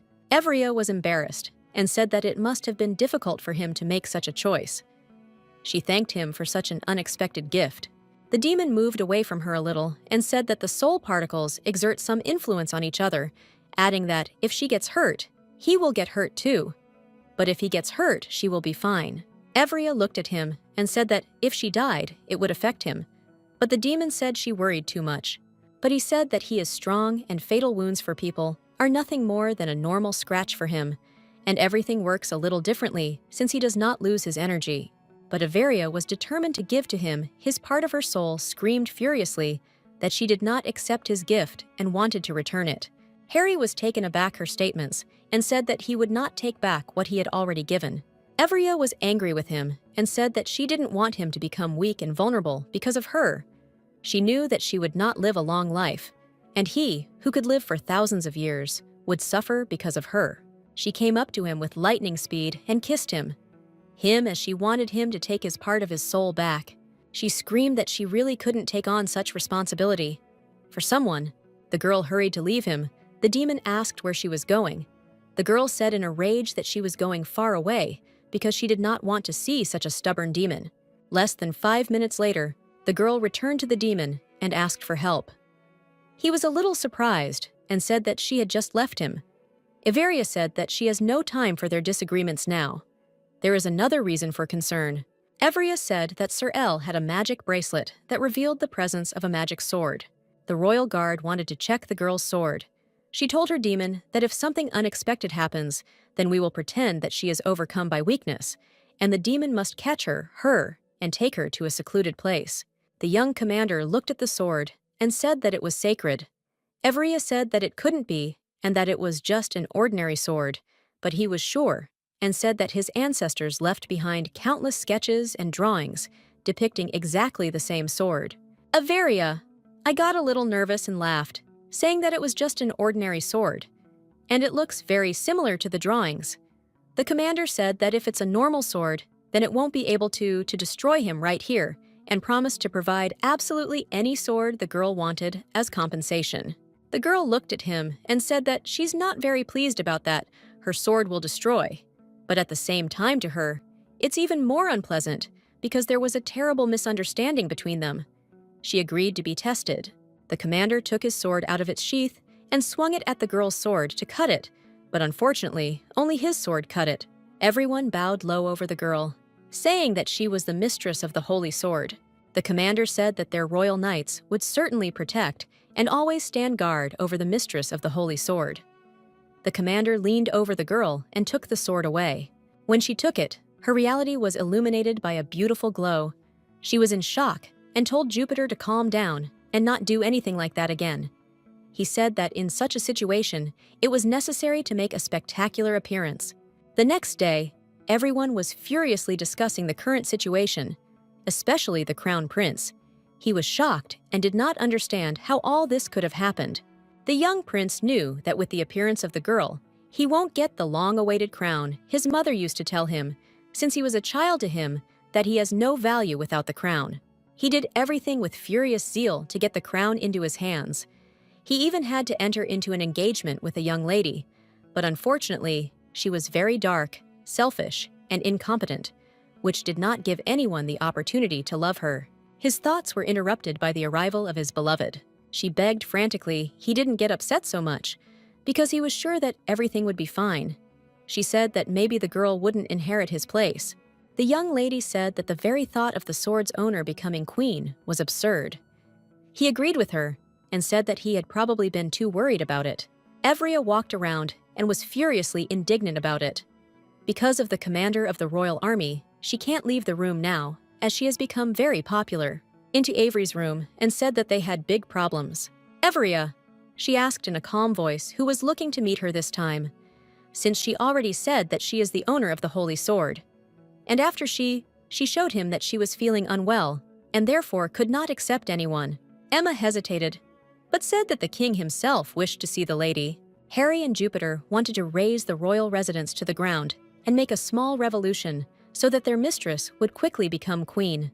Avery, she knew that she could not miss the meeting with the king, and no excuses would change at meetings at, so that she needed to get ready quickly and go to the meeting. Evria came to the royal court. She was puzzled and did not understand why it was suddenly necessary to organize a trial. Evria hoped that no one would announce her successor as ruler. The men present argued about the appointment of a successor to the king, because they knew that, according to the law of the country, the main contender for the throne was the owner of the holy sword. If he is not there, then the successor is the person appointed by the king. The young girl knew that this was just empty talk, and she needed to have her say she asked to give. She took a minute to say her point of view. She said that they missed one important thing. That is her opinion. Everia. She said that the discussion was primarily based on whether she wanted to be the successor or not, and she said that they had been wrong from the very beginning and that she was not going to inherit the royal throne. Everyone was surprised by her statement and asked if they understood what she was talking about. The girl said that she had already made a decision long ago, and as the owner of the sword, she, with complete confidence, renounced the right of succession to the throne. Both principals were in shock. The crown prince said that was all nonsense, and that she had gone crazy, and the first principal in turn said that she was truly magnificent, since she gave such a firm answer and showed with her whole appearance that she doesn't like such conversations. He also said that whoever becomes the next king will simply pick up the scraps thrown on the table. The men were amazed and did not know what or how they should do, since the whole kingdom already knew that she was first in line to the throne. The young woman specifically said that she is not going to make decisions about her future based on other people's opinions.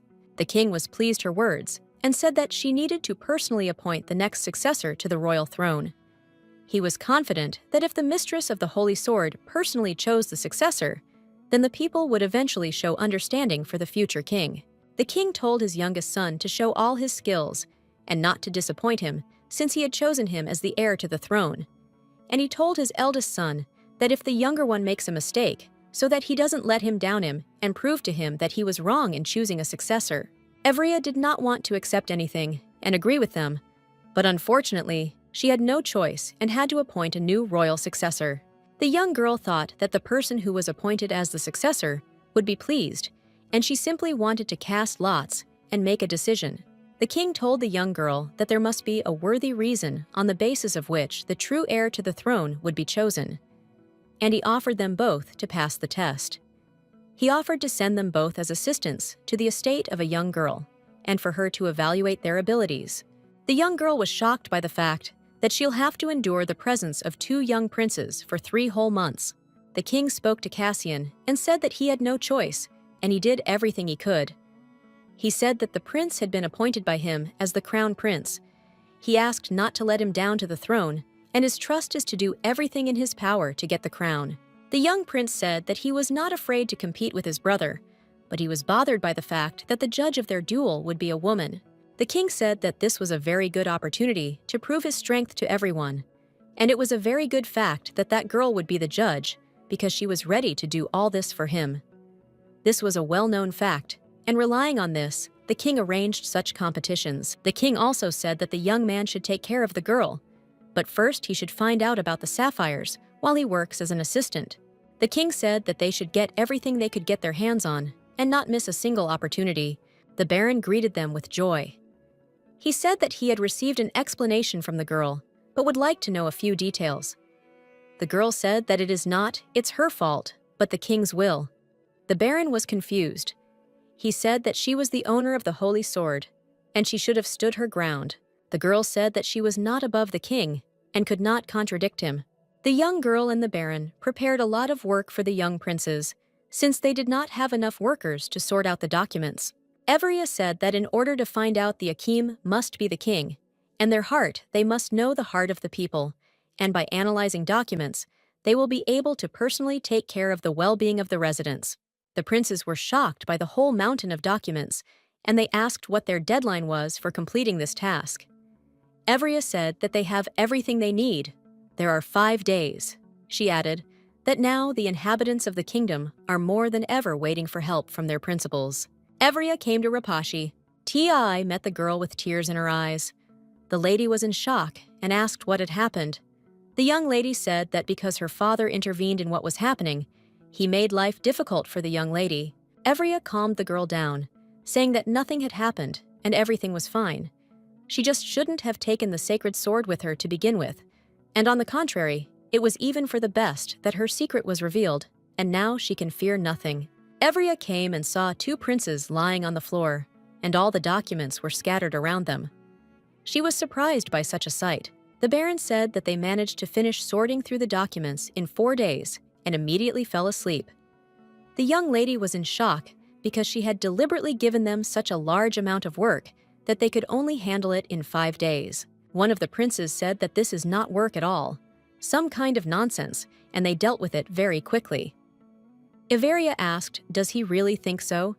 If this is so, then next time she can give them such a quantity of documents that they can easily cope with in 4 days. The young lady told her friend that everything had happened very well, and she asked to pass it on to his father so that he would stop worrying and reproaching himself. Evria said that she was in debt to the dwarves. Her friend asked if a girl has free time in the evening. The young lady said that her princes have redone everything, and now she has a ton of free time. The friend was overjoyed and said that I have one matter for the young lady. 3 girlfriends secretly made their way into the baron's treasury, namely into the warehouse with alcohol. The girls sat there the whole evening and drank a fair amount of alcohol. The young lady knew that she needs to go to her room and go to bed. Evria entered the first room she saw. It turned out to be Prince Leiden's chambers. She startled him with her presence. The young lady asked what the prince was doing in the middle of the night her room. He said that actually it was peace and quiet, and looked at her. He asked how much she had drunk. The lady said that she had drunk a little, and was not drunk at all. Looking at her, he realized that she was quite drunk. He asked with whom and where she drank. The girl told him everything. He listened attentively. I listened to her, and understood that she needs to be taken to her quarters as soon as possible. He said he would go and call someone till she was taken away. Everia, she said that she didn't want to go anywhere, and that she would sleep in this room. The prince looked at her and asked if this was some kind of test. She looked at him with confusion. He realized that this was not a test, she was just drunk. The young prince told her not to leave the room under any circumstances, and he would quickly go and fetch someone. Evria. She woke up in the prince's chambers. She remembered everything that happened, and did not understand why she remembered everything so well. She remembered their conversation with the prince, and thought that he probably, looking at her, thought that she had completely lost her mind. Harry saw that she was awake and asked how shocked she was that he was there the whole time.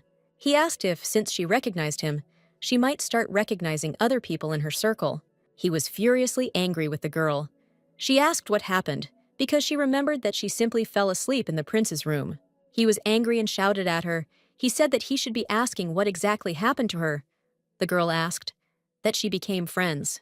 Harry said that they were very busy at the moment. The Baron scolded them for their misbehavior. Harry told the girl not to hang out with them anymore. She just laughed and said that he couldn't forbid it. She has fun with friends. The demon said that her friends teach her bad, and she shouldn't communicate with them. The girl asked the young man to put his cold hand on it so that she could lie on it. Because of this, she felt better, and she asked, what happened yesterday after she fell asleep? The demon said that the prince came to her room and told her to him everything that happened with the drunk girl. The young lady was angry and asked him what he was doing so late at night. Her chambers, as this is simply unacceptable at the moment. The demon looked at her and said that in her room are her bed, her shoes, and her books, so it is quite natural that her chosen one will be there. The girl said that this is acceptable when he is in dog form, but when he is in human form, he should not be in her room late at night, as people around them might think, and spread unseemly rumors about them. Harry said that his rightful place is next to the girl, and this is not discussed. Averia asked Harry if he wanted to do something. She meant something that wasn't directly related to her. She said she would like to see him develop concerns and new friends besides her. Averia asked Harry what he did when he first came to the world of the living. He looked at her with surprise and said that when he got to the world of the living, he carried out the will of his summoner and constantly killed people. Averia, she said that she did not demand such a thing from him. Harry said that she forbade him a lot of things. The girl said that she would like him to live his life like other people and not for the desires of his master. She said that they could be like friends and he could do whatever he wanted. He will want to do other things besides some that she forbade him to do. Harry said he didn't want to be just friends with her. The girl was furious and didn't understand why he said that, and she told us that he would never find such a wonderful friend like her anywhere else, because she constantly cares about others and did not understand how one could say that. He came closer to her and kissed her with all his tenderness. Look at her in her beautiful eyes. Harry said that friends can't do things like that. Oh, frozen bewilderment, he smiled at her in response. The girl was furious and told him to leave her eyes. Evria came to the princes and said that it was time for them to resolve issues with more serious matters than paperwork. The girl said that there are more important problems, since their city experiences 2 rainy seasons every year, and there is a lot of precipitation. And because of heavy rains, the river overflows its banks, and this threatens a major catastrophe and flooding of some cities. And this issue requires an immediate solution, since the spring rainy season has caused a lot of damage that has not yet been repaired. The princes were deciding how best to avoid the global problems of the current situation. They argued among themselves. The young lady said that they needed to act together and solve this problem together. Evria said they must take measures at their own discretion to prevent the river from flooding in order to eliminate unnecessary damage and save residents from a terrible disaster. One of the princes asked what budget they had to solve this problem. Evria told them to make an estimate to the best of their ability.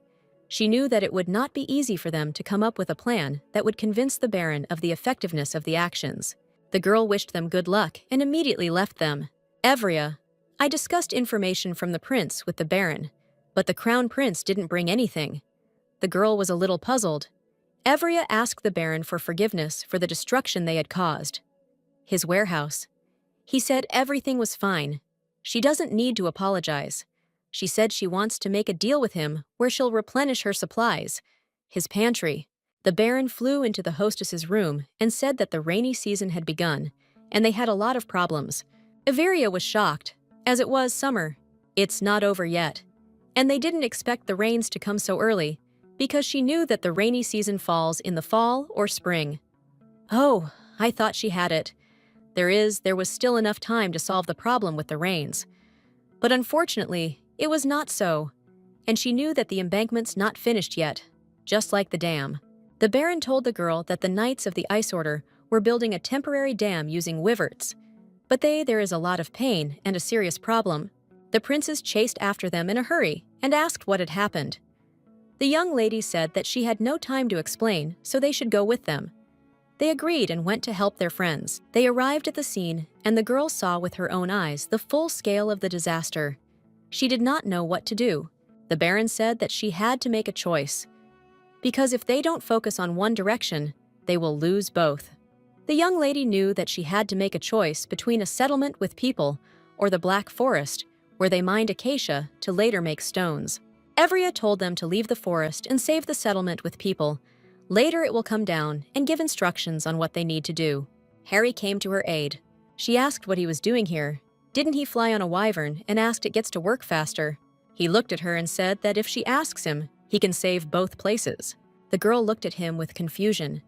He said that she could ask a favor of the best demon that ever existed in the world. She was shocked and said that she didn't think about it right away. She asked him not to let the river overflow its banks. Harry said the request was accepted with tenderness and kissed her hand. With the help of his blue flame, he began to make his plans come true. Everyone looked at him and the blue flame with great fury. They didn't know what he was going to do. They saw the river disappear, and with it, all the clouds filled with rainwater. And later, the blue flame also disappeared. And everyone immediately realized that it belonged to the legendary Archmage.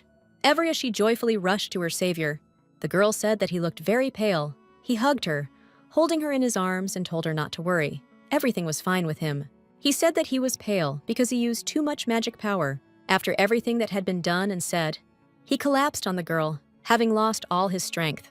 The doctor looked at him and said that the young man is absolutely healthy. Everyone was in shock and did not understand why he did not come to his senses. The doctor said that no matter how much they checked, all the indicators would remain normal, and he simply slept soundly and only needed rest. Evria, she told the Baron to bring a real doctor. They are some kind of charlatan. All the doctors who came to the demon said that he was absolutely healthy, and they had never seen a healthier young man than this one. Evria, I was furious and didn't understand why he wasn't waking up. Leiden asked her that Harry is the Archmage of the Blue Flame. Evria was in no mood and unable to talk to anyone about the young man. Leiden decided to leave them alone and left. Leaving, he wished them a speedy recovery. See component placement, he said that even if you kill her ours, he still won't die because he can't leave the young lady. Several days passed, but the young man also lay unconscious. He did not come to his senses. All the doctors repeated the same thing, that he needed rest to restore his vitality. Everia, she frantically begged him to wake up. She tried different methods, but nothing helped. The Baron said that the heavy rains would soon begin again, but he thanked the young man who had helped them and bought them some time, which they used to good effect and strengthened their positions. The Baron said that the wyverns also tried very hard to help them, and thanks to them, they easily strengthened positions that were inaccessible to them. Evria asked the Baron if the rainy season had ever started so early. He looked at her and said that this was the first time. Evria asked if this season was different from other seasons. Bronn said that it was different and very different, as it had never happened before, and he had never seen such heavy rainfall in his lifetime. The Baron said that the direction of the rains themselves was strange, and the young lady was surprised how this could be. He said that the direction of the clouds themselves had changed. The girls were surprised. She asked where the clouds were coming from. The Baron showed her the map and pointed out the true direction, and where the clouds were coming from, and where they were heading, and he said that they were running into the Wizard's Tower. The tower existed a long time ago before all the countries appeared on the continent. The history of the tower's origin is shrouded in mystery, and with Ami people believe that some god built it. And the day it collapses will be the end of the world. The young lady said that this was very suspicious, since wizards can control magic, as well as weather phenomena. The Baron said that wizards consider themselves close to God, because they constantly use magic. Evria, she told him to find out if the wizards had been doing any experiments with the weather lately. The Baron said that they would never admit it if you did this. They couldn't be asked about it directly. Evria said that they needed to come up with a way to find out information without asking questions directly. The young lady said that even if you ask the Information Guild about this, it will not be able to pay them only as much as needed, because it does not have money for this. The Baron said that they were in a very difficult situation, since the wizards are their first customers, who pay well for the stones. The girl also said that they are the most influential on the continent, which makes it much more difficult for them to investigate. Evria said that, despite this, she could not allow them to use many with impunity, since the inhabitants of her fief could die. She could not just take and close her eyes to this. The Baron said that they will not sit idly by and will solve this problem as well. He said that he is trying with all his might to prevent rumors from spreading, but unfortunately, there were many witnesses who saw everything with their own eyes.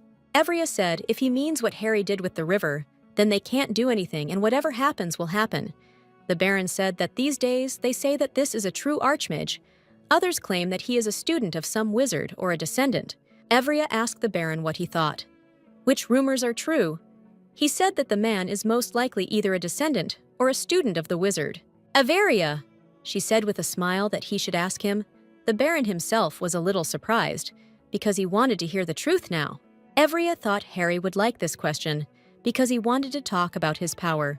Averia, she remembered her wonderful moments with the young man, and missed him very much. She wanted to hear his voice now, and his thoughts about the whole situation. The young girl did not help her friends, and all the residents with the rubble after all the rains.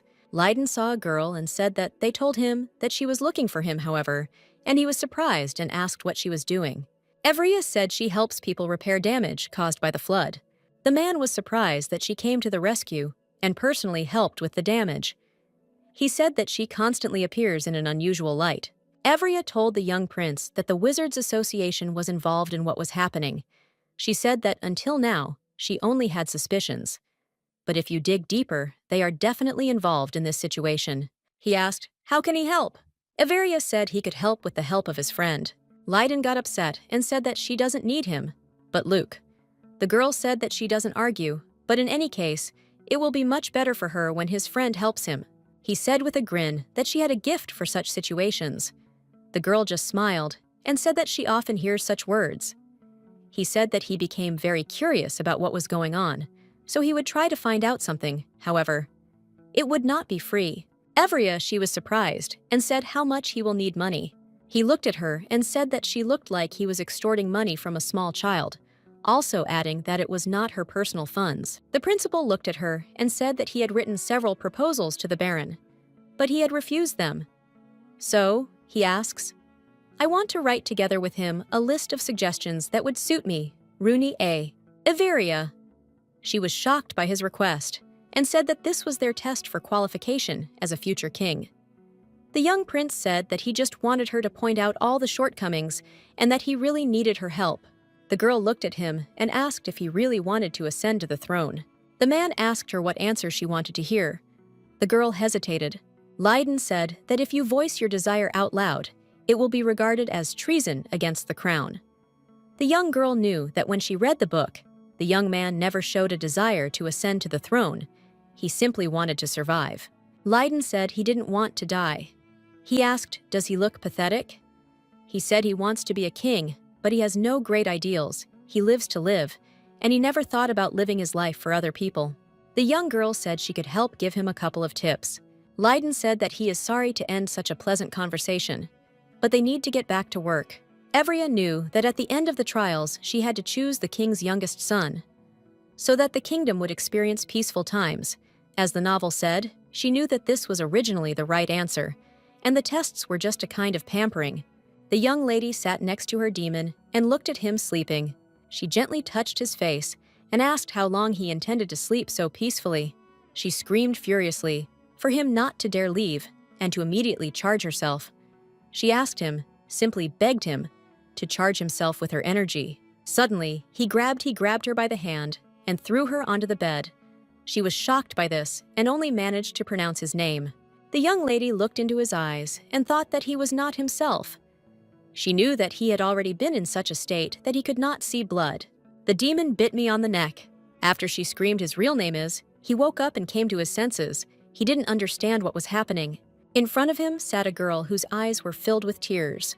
The demon was furiously frightened. He did not understand what had happened. Screaming, he asked what he had done and what had happened. The young lady was in tears. She was screaming at him. He looked at her with confusion and asked what he had done to that offended her. Why is she all in tears? She shouted at him that he had done this to her. Harry came closer to her and said that when she cries, he has no idea what he should do. The demon soothed her tenderly and said that when she cries, it's as if his chest is being pierced right through. And for him, it's a very strange feeling. The girl whispered quietly, "Forgive him." He was furious and did not understand why she was apologizing. She said that the wine was because she had made too big a wish, and because of that, he had gone crazy. but he told her that there was nothing wrong with that, since making a wish was her full right. Evria said she tried to protect him and fence him off from everything like that. But with her desire, she violated their boundaries and put him in danger. The demon said nothing and just kissed her on the cheek. She stared at him and looked with misunderstanding. He looked at her and said that he wanted everything her dreams came true, and he really likes it when she asks him for a favor.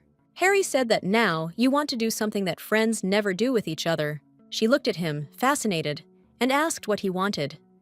Kiss her now with such a situation. Harry said that now was the perfect time for something like this. They were locked in a passionate, furious kiss. Everia liked how stupid he could be sometimes.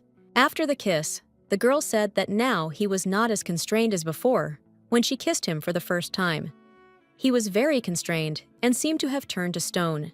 The young man smiled at her and said that apparently the training was very effective because he was a very diligent and assiduous student. She was confused and did not understand what training was being discussed. Harry said he was studying with Emma. Evria was taken aback by this statement, and she wanted to leave him quickly. He asked how she liked it, or how. She walked away from him, and he peppered her with questions. But he received no answer.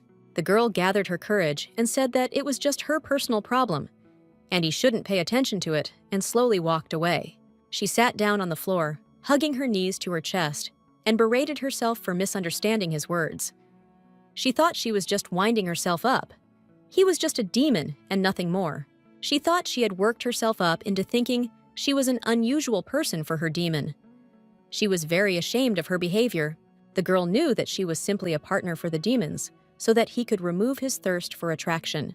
Evria explained her plan, which she wants to bring to life, about the origin of the great archmage, so that no one would have any questions about how and where he came from. Harry was happy and said that now he can use it calmly. The girl agreed with them and said that he can use his power as much as he wants. Evria avoided his. He asked why she didn't look at him and looked away. He asked this because the last time he was bad. The girl looked at him, either looking or saying that she was constantly looking at him, and said that she needed to go to the Baron and explain their plan to him. Leaving the room, she leaned against the wall and thought about the situation. She knew that when she saw his face was in a furious rage over this whole situation. Rumors about the origin of the Archmage spread instantly. The Baron was very happy when he heard that the Archmage would continue to live in the estate free of charge. After everything that had happened to them, a man with an association of wizards, he frantically wanted to greet the descendant of the great Archmage himself. The Baron told Averia that the Magi were very persistent, and he wouldn't leave them just like that. The girl looked at him and said that they had another headache. Harry looked at the young magician and said that he would not learn anything. The young mage was shocked and said that he did not have time to ask him or tell him anything, but the demon looked at him and said that he knew that he would ask to teach him magic. Harry said that under no circumstances would you teach him, and even more so, give him your magical flame for experimentation. The young boy froze in surprise and shock from what the great descendant of the Archmage was saying. He didn't expect such a reception. Everia. The Baron and I looked at each other, and the girl said that the man looked more irritated than usual. The young mage said that he didn't even listen to him and his proposal. Harry walked up to Everia. He hugged her and said that he had chosen this man and could not leave this place. The magician stared at the two of them. Everia hesitated and said that it was just a job offer and nothing more. The magician looked at them and asked if this is a hire. Then, until what date is their contract signed? The young girl said that she does not remember the exact date. For this, she needs to review all the documents to avoid making mistakes with this information. Evria asked Harry to watch his words and explore with her at the same time. Young Max said that the man could join them after his current contract expired. Harry looked at the young magician and said that he belonged to her all his life, and he would never leave the girl. The young magician froze and could not carry out a single word. He had never expected such a turn of events. The young mage was passing on information to the higher ranks. He said that he had failed. His mentor was surprised by this turn of events. He asked if he had passed on all the information and all the proposals that they were ready to provide to the great descendant of the Archmage. The boy shouted that the girl had brainwashed the great mage and was keeping him on a short leash. which in turn was not acceptable in relation to mages. The young man screamed and frantically, he could not just leave everything to chance. His mentor said that they should move to active actions. The young man said that he should try to rescue their brother from the insidious trap. He promised his mentor that they would do everything that would be his powers and will not return until he saves and helps the great descendant of the Archmage. Averia came to the library and saw how the two princes work with all their might on the tasks at hand. Averia thought that seeing the consequences of the flood themselves led them to start solving the problem together. She wanted to find a way to make them solve the problem more effectively. Averia approached Leiden and asked if he had any difficulties in completing the task. He said that he was preparing for negotiations. Since, if the Baron is going to cut the budget, first of all, you need to think over the conditions of both sides in order to find a way out of the current situation. Averia approached Cassian and said that she likes that he cares about the design of the promenade, but would like to know what he thinks about the budget.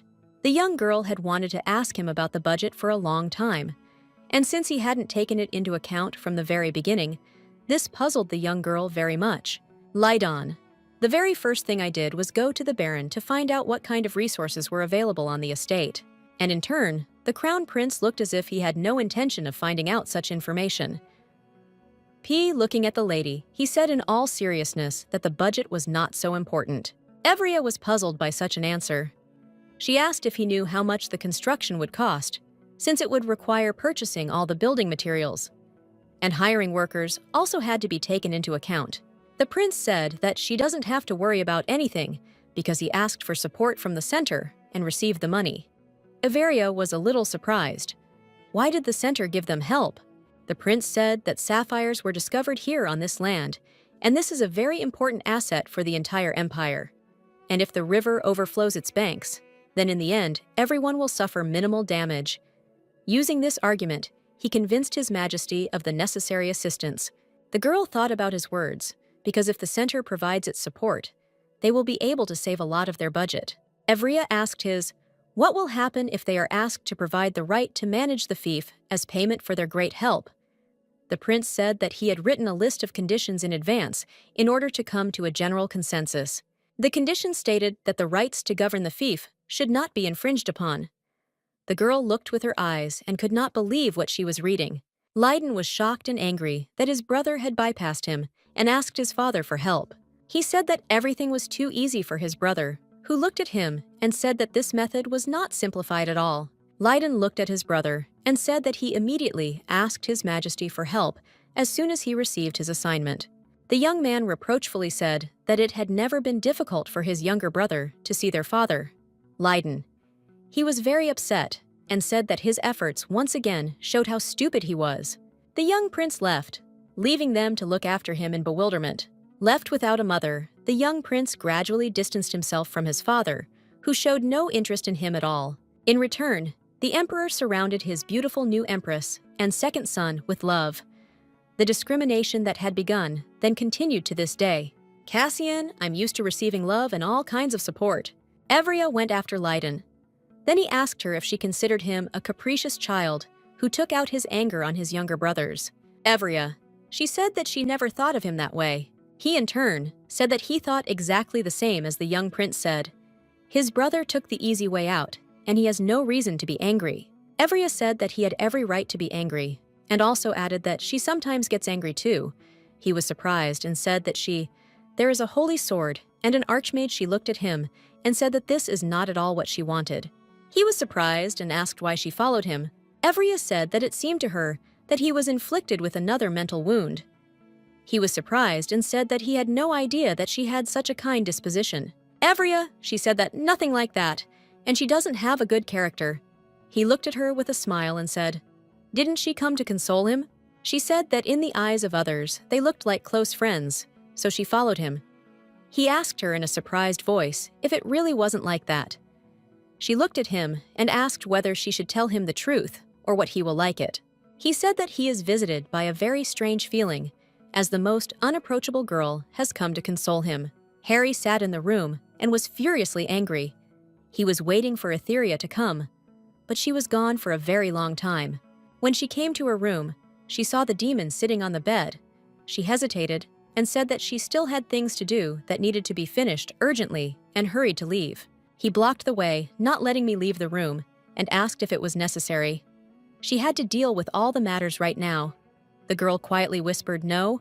He hugged her tenderly and asked why she was so busy lately. He said that from early morning until late evening, she was completely invisible, and when she came into the bedroom, she went straight to bed. Harry said that even Emma had hardly crossed paths with her lately. Evria, that lately there really is a lot to do, and when she finishes everything, she will have a fun time with him. She smiled at him tenderly and with a strained smile, but she wanted a little time to put her thoughts in order after she had misled herself. Harry demanded that she say how long it would take for them to have a normal conversation, but the young lady didn't know what to tell him. He asked her that he must wait aimlessly. Evria said he might not wait at all. Harry came up to her and said that she was his whole world. He said that if she is gone, then he too will lose all reason to be in this world. He said with tenderness in his voice that all that has meaning for him is only her. Harry said that she came first for him, and he wondered why he couldn't take the same place in her heart. After his frank words about her, came up to her and tenderly hugged her. She looked at him and told him to go back to the Wizards Association and clear his head a bit. She thought that during this time, he would be able to put his feelings in order. The young mage was offended by Harry. Everia said that he needed to have his wounds treated. The mage said that she was pretending to want to help. He is not trying to help him in the same way. The young lady looked at him and said that she did not have such an ability. Harry was furiously tormenting the young magician, constantly doing some tricks on him. The magician said that he wanted to end this tiresome fight with a conversation. After all, they had never had a calm conversation. The girl agreed with him. The young man invited the girl to go to his room, and he could treat her to tea. She quickly agreed to go with them and said that their conversation would help them dispel the misunderstanding that had arisen between them. The young lady entered the room and looked around. She said that she had the feeling that a real magician's office had appeared in her castle. Young Max said that thanks to her, he could live in the castle with all the comforts, and thanked her for such a welcome. The young lady looked at all the objects and frantically asked what they were needed for. He quickly explained what was what. She was amazed and said that he was great because he had done a lot. He said that although his magical power was not very great, he had a talent for creating magical artifacts. Evria asked if she could learn to make such artifacts. He said that even in her case, with such a small amount of magic, anything is possible. He said that a small test could be carried out. The magician gave her paper and pen and said that the sketch should be engraved on a magical artifact and it should be drawn without a single error. Since the slightest deviation of the magical function would change, he told her to try moving her magical power into the pen and draw.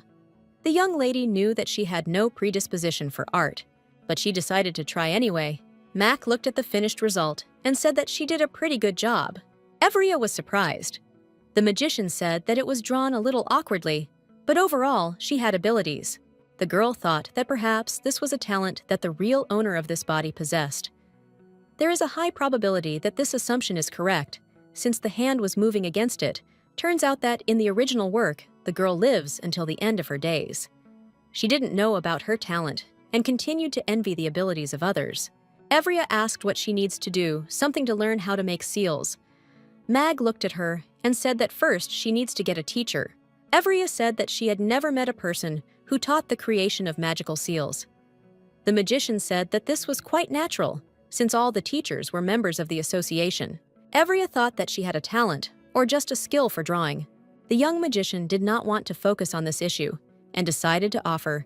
She still wanted to drink some tea, and asked her to wait a little. Evria thought that he had recently been very keen to give her tea.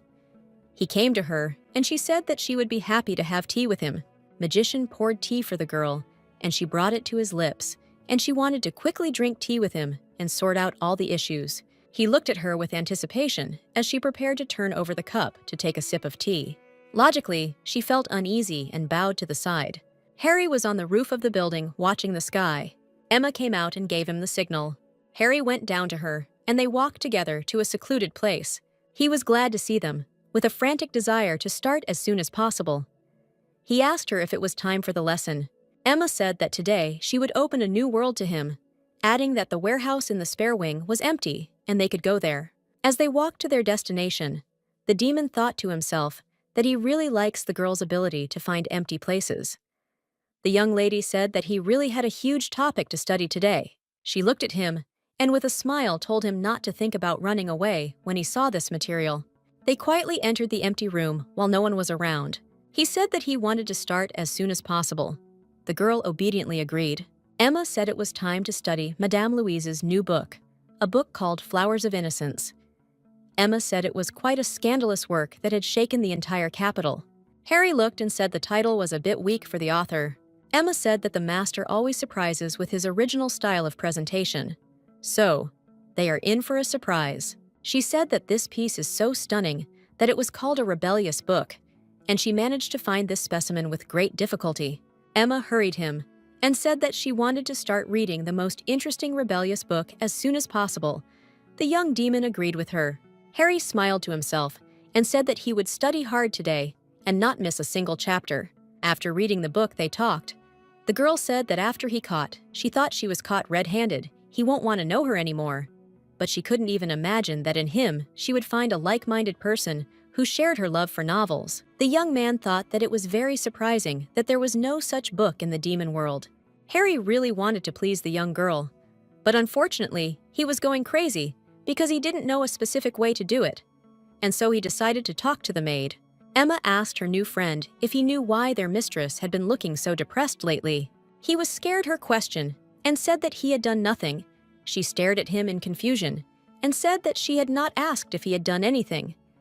Emma said that her mistress is very upset, and thus she is upset along with her, and everything falls out of her hands. Harry said that they understand very well what Emma feels. He said that all the lady had to do was frown slightly, and it feels like the sky has fallen to earth. New friends, we chatted a little more, and each went their separate ways. Emma said that she would look forward to the next meeting. Harry stood and thought that he had spent his time well and usefully today, so that after meeting with Emma, he could calmly go to Iveria's room.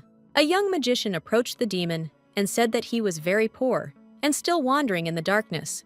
He said that he could help him to get rid of the obsession. Harry looked at the young mage with disdain. He said him that his home is here and he is not going anywhere.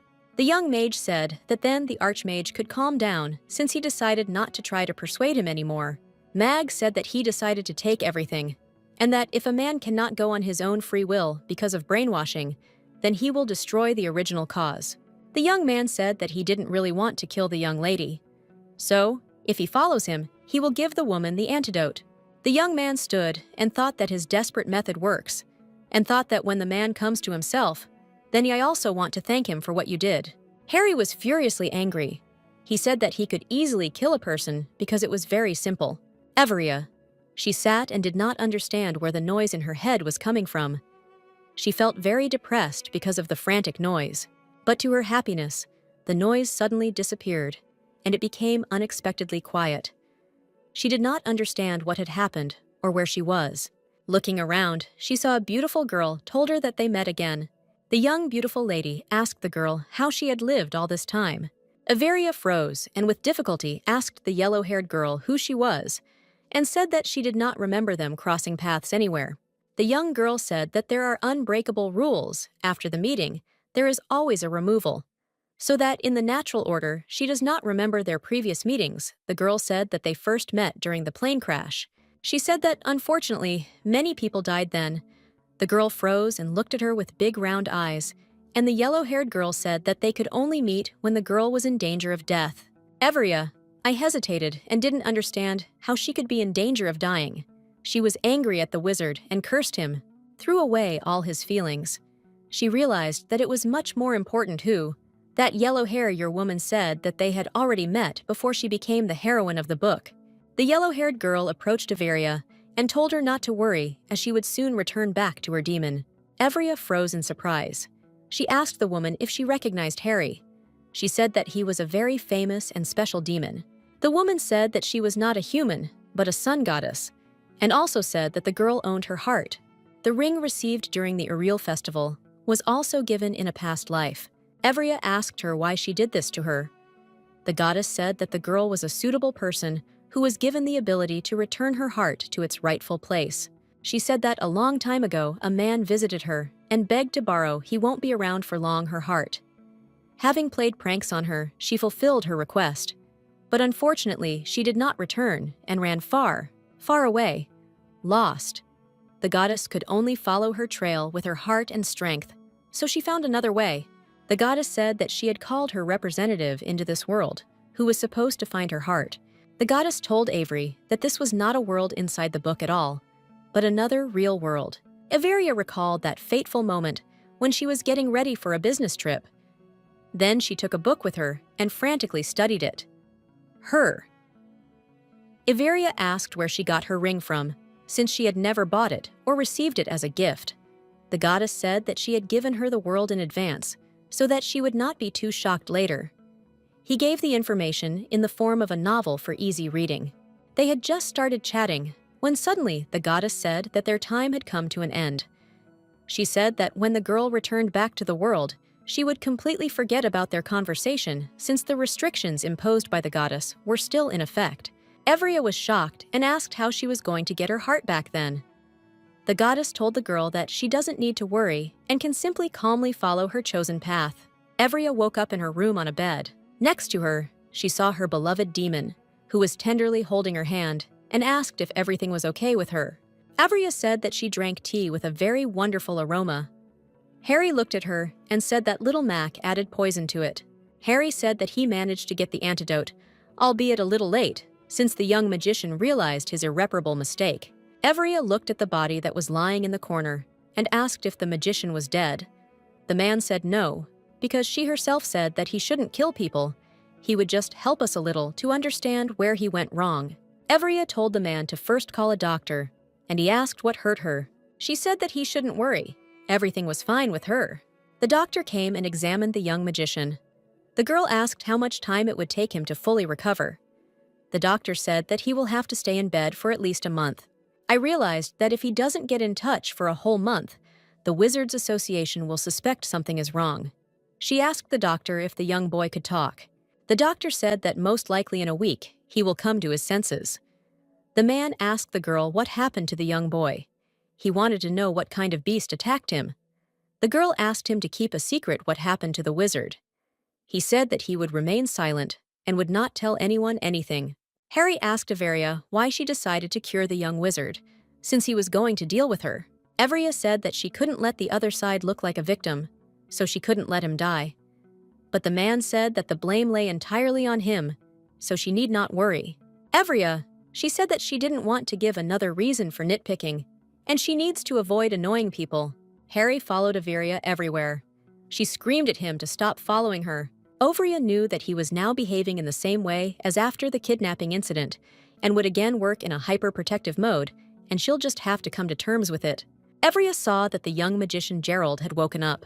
She said him, so that he calms down and the heir of the Archmage will not go into the room, unless of course he behaves inappropriately. But he was very scared. Averia, I asked him if he understood, after everything that happened, that there was no brainwashing. She asked him to collect his things and go to the Association of Wizards. He said that he would quickly collect everything and immediately leave the castle. He also promised that he would explain everything to the Wizards Associations. Averia said that he doesn't have to torture himself like that, and he can stay in the castle until he's fully recovered. The little boy was furious, frightened by such a proposal. Return back and finish his treatment in the tower. He wanted to get up and leave, but fell to the floor. The young girl thought that she had another headache. He told her whole story. She asked him what would happen to him if he breaks this promise. Through the pain, he said that he could lose all his strength. Averia knew that if it had been some trivial matter, she would have suggested that he spit on everything and leave. She asked him why he had taken such a serious step. He cried for no reason and said that he was simply going to save his poor comrade. Averia looked at him and thought that his intentions were not so bad, but later it resulted in a big disaster for everyone. The young lion looked at him and said that until they found a solution to the problem that had arisen, he should stay in the castle. Averia said that if you look, you can find some kind of loophole in this matter, and perhaps the Association of Wizards can also provide assistance in this matter. With tears in his eyes, The young magician said that the Wizard Association does not abandon its family members in trouble, so they will definitely help. He looked at her and said that he really regretted that there was poison. She looked at him and said that everything was fine, because he was sure that she was brainwashing him. He said he planned to give it right away. Her the antidote as soon as he managed to convince the Archmage to return with him, but he said that the choice of solution to the problem was indeed disgusting, and he asked her forgiveness.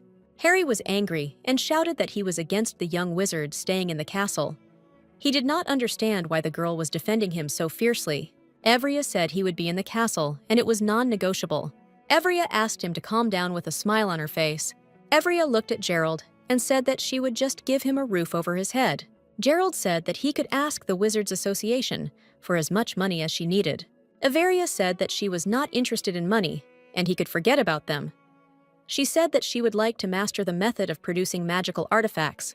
The young magician said that this was simply impossible, since the production of magical artifacts was completely monopolized by the Wizards Association, and since this was their valuable asset, this secret was strictly forbidden to be disclosed. She looked at him if you asked, "Will he be okay if someone finds out that he poisoned her?" He looked at her with fear. She said that his actions will be seen as an attempt on the life of a high-ranking lady. She is the daughter of a duke and the owner of a sacred sword.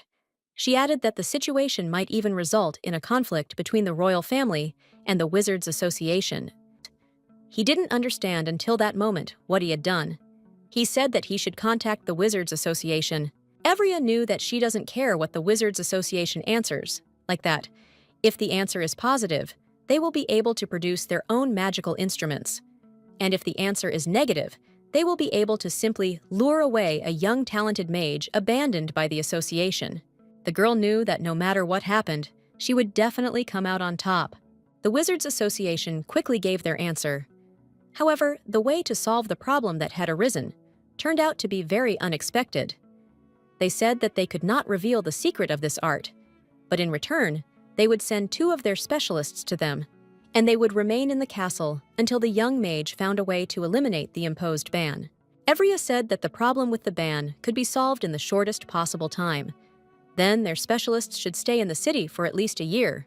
Everyone agreed. Soon, 2 wizards from the Wizards Association arrived at the castle. Harry looked at her and said that since the wizards had arrived, she would not be able to spend time with him, and since they would be staying for a whole year, she would be busy all that time. Evria, I couldn't stand it, and said that if he can't have fun with her, then just let him study with Emma. When she realized what she said, she hesitated on the spot. He said with a smile on his face that he had been studying with Emma not so long ago. Harry said that the lessons were very useful, and since he did not know about the existence of such things, he did not suspect that people could also experience pleasure in this way. He looked at her and asked with a smile if she wanted him to share his experience with her. She looked at him angrily and asked if he wanted to share with her what he had learned from Emma. Everia was furiously angry at him. She hit him and said that it was disgusting and tactless to say such things.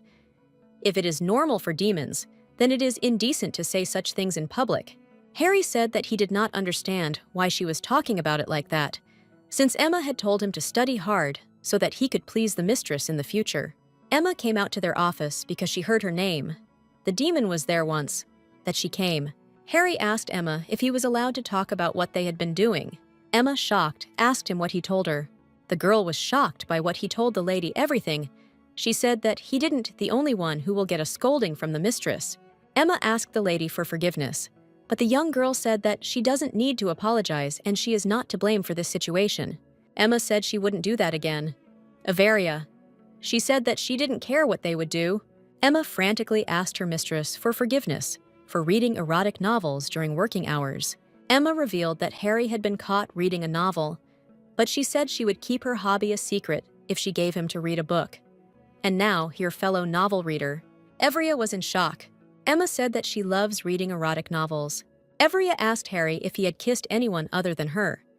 He said that he had no reason to do such a nasty thing. Evria was shocked and very ashamed of her behavior. After that, she couldn't stay alone with him, and she said that she had some business that didn't require delay. He approached her and asked why she was so busy every day. The girl said that she had a lot of work to do. Harry said that she could delegate the work to someone else. Evria said that everyone is busy and she has to cope with the work herself, since there is no one to delegate her tasks to. Harry shouted that she had people to whom she could give all the paperwork. He called the demons to help. 2 twin demons came to her. Evria asked if they were really good at paperwork. The little demons were scared. They didn't understand. Why did the highest level demon summon them? Harry said he didn't summon them. Evria said she did. They froze in shock. They asked why she called them, and what she needs it from them. The girl said that she heard that they are very good at paperwork. Evria looked at the result and was surprised. She did not expect this from demons. She said that the content is very good, and the speed of work is very good and fast. Harry said that she should give them all her work. Evria told the twins to sort out all the paperwork that had accumulated on her for all the time. She also forbade them to spread the word that they were demons, and added that they were not allowed to kill anyone. One of the twins said that they were low-class demons and were forbidden to kill anyone. Evria was surprised. They were not allowed to indulge in pleasure, since they were of a lower caste. Evria asked if they could introduce the two to the public as his relatives. He was surprised, but the girl said that they were very similar because of the color of their hair, and no one would be suspicious. The little demons were shocked by what the girl said. They couldn't understand how one could say such a thing to the great demon. They knew that he would now turn around and show his true nature.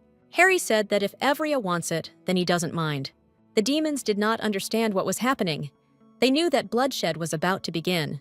Evria asked them to sort out the paperwork in one day. Harry urged her on, and they left. The girl knew that she needs. There is still one problem to deal with. Namely, with the magicians, they began to develop magical artifacts and sell them in their lands. They developed a brooch with a seal. Gerpald, in turn, was responsible for developing the new product. Although such a process required a lot of time, in the future, a lot can be obtained by monopolizing this product. Evria looked at her beloved demon and told him to hug her. He didn't expect this, but he still liked it. Evria looked at him with confusion. She was very surprised by his reaction to her proposal. Harry had thrown a fit earlier.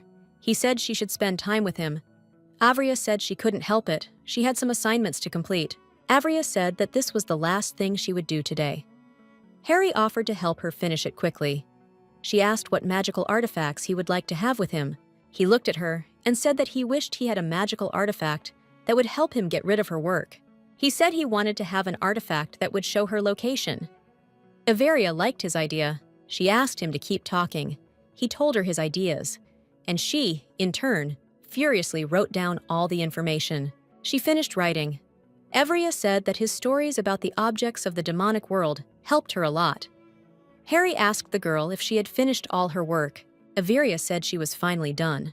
He picked her up in his arms and carried her into the room. Harry asked the girl if he could now do whatever he wanted with her. Evria said he could do anything. He laid her on his lap and told her that he had to take care of her. She looked at him and realized that she had to thank him for his long wait. She confused him with her intent gaze. He covered her eyes with his hands and told her not to look at him like that. He moved closer to her and asked her not to move. He kissed her with all his tenderness. Evria was shocked and speechless. She didn't expect this from him. Evria thought he was a master kisser and wondered what kind of novels he read. She thought that she should be angry with him for kissing his mistress without permission. Evria quickly turned to him. He froze, not understanding what she would do. The girl kissed him with all her tenderness and passion. Harry didn't understand how he could move so suddenly. Evria said he didn't stop her. She looked at him and said that if he wanted to kiss her so much, he could have just said so. Harry said that the kiss just happened. He originally wanted to lull her to sleep. Evria was surprised. Harry said that lately he couldn't sleep with her when he was in human form. Evria said they could sleep together during the day. He was surprised. Evria said she could afford to do that with her dog, although Harry was thinking a little about something else. But he liked it. Evria with tenderness and speed. Evria said that she planned to just sleep next to him tonight, so she didn't want to say anything else. Harry turned to her and asked if there might come a day when she would want to do more than just sleep next to him. Evria said that there might be a day like that, someday. He hugged her tightly in joy. Evria said she couldn't breathe. He kissed her tenderly and wished her a good night's sleep. Evria received a request for help from the royal family. The Baron said that they wanted the girl to help them eliminate and pacify the trolls in the western border forest. The girl looked and said that the forest was located far away in the wild. It was bordered, and from the very beginning, this fief was not under the jurisdiction of the royal family. So she did not understand why they turned to other fiefdoms for help. The Baron said that this was an unprecedented case, since the message had been sent to all the vials that had soldiers at their disposal. This meant that the situation was now much more serious than in previous years. Evria said that she wouldn't want that. Her knights risked their lives solving the problems of foreign territories, but she could not go against the will of the royal family. The girl told the defense that they should limit themselves to minimal assistance. The Baron understood everything and said that he would carry out the order. Evria, I didn't understand what was going on at all. Since first they were battered by the flood, and now trolls. She entered the room, which was enveloped in a gentle haze, and thought that maybe these were some natural disasters, similar to those that occur all over the earth. She was freezing because it was cold and windy, and asked what kind of snowstorm it was. Leiden asked her if she had sent him to evaluate their reports. The young lady didn't know what to do with the atmosphere that was in the air after that incident. They behaved like a cat and a dog. Evria said that she had read their reports carefully, and said that they should come together and think about solving the problem together instead of working separately. She believed that in the current situation, it didn't matter that they didn't get along with each other. The girl said that this problem affects the lives of other people. The young princes froze and did not say a single word. They only looked at each other. Evria. She said that they both have the same goal. They must prevent the river from flooding, so joint cooperation is an extremely effective solution to the problem that has arisen. The girl said that although the right of inheritance was at stake, she could not evaluate only individual work. She wanted to evaluate their group task, but if the inhabitants of the fief, on the contrary, suffer because of the rivalry between them, then they can bear full responsibility for it. Leiden remained silent in response to her long speech. Cassian, in turn, said that he would think about this proposal and decided to leave quickly. He left and left them alone. Evria said that the young prince got so angry because he thought that she was trying to force them to get closer and was using their joint work as a means of this. Leiden looked at her and asked, with surprise in his voice, if she was sure she wasn't going to reconcile them. Evria said that Leiden wants to apologize to him because he takes all his anger out on his brother. Leiden said that their will does not play a role in their relationship. Leiden said he had received word from Luke. Mages had no hand in the weather. Evria asked if they could do such things secretly. Luke said such large-scale experiments were hard to hide. Evria thought that all these experts were connected with the Wizard Association, and she couldn't understand that she could be wrong about this. The tower was used as an observatory, and the only people who went inside were fortune-tellers and meteorologists who read the stars. But recently, the tower has been visited more and more often by wizards. Evria wondered if she should personally visit the tower and take a closer look. Leiden said that whoever was trying to sow discord between the company that once supplied them with firewood and Arel was trying to carefully hide their true identity. Evria was shocked and did not understand who benefited from their feud. She realized that he knew who was trying to hide from sight. But she realized that Leiden could not speak openly, since the person was of high-ranking blood. Evria didn't know if the king or the queen was involved. Leiden looked at her and said she was very smart. Evria said he had given too obvious a hint. Leiden said that the order was given by the queen. Evria didn't understand why she was doing this to her. She hadn't done anything to her, and the girl had never been hostile to her. Evria thought that she might be hostile to her because the girl had broken off the engagement and had disrupted her plans to unite with her family. Leiden said the queen was haunted by their relationship. Evria froze and didn't understand what he was talking about. The girl knew that they had nothing in common except friendship and work. Leiden said that the queen thought that they could announce their engagement to everyone at any moment. Evria couldn't believe his words, but she said that it was no big deal if she married her ex-fiancé's older brother. He laughed wildly and said that this was the main problem. Evria said the queen had miscalculated. She said they were on pretty good terms. Leiden supported her opinion, saying that he thought the same. Evria told the Baron that she had to go to the Roussel Tower. He looked at her with wide eyes and asked why she had to go there.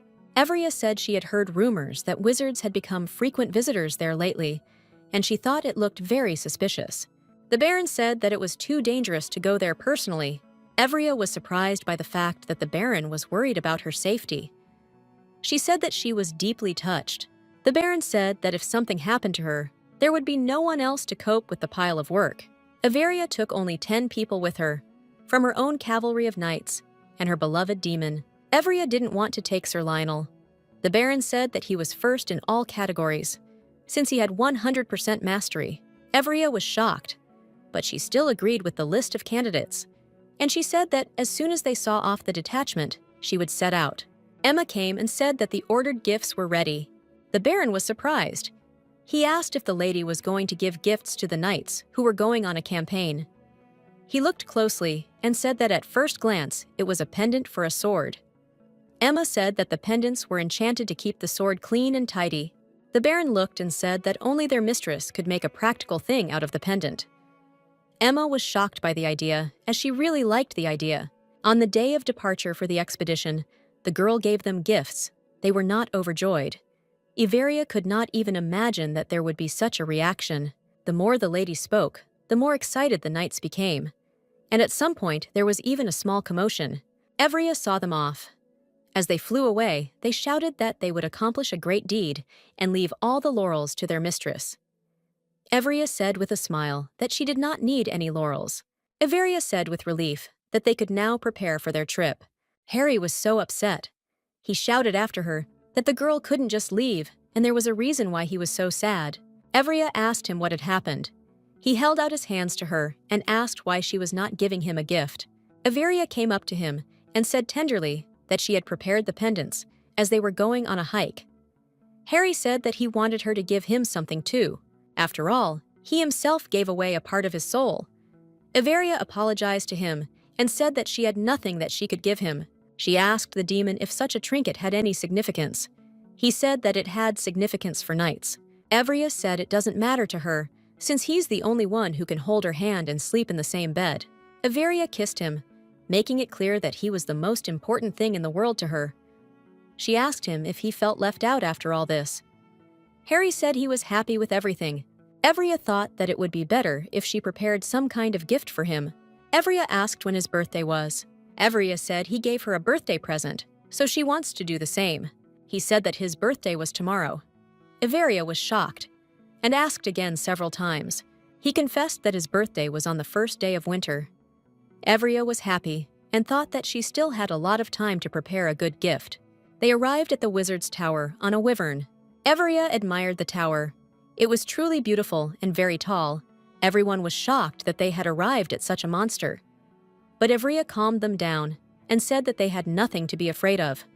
She fed her friend. Evria told her pet to fly a little closer, and she would call her too.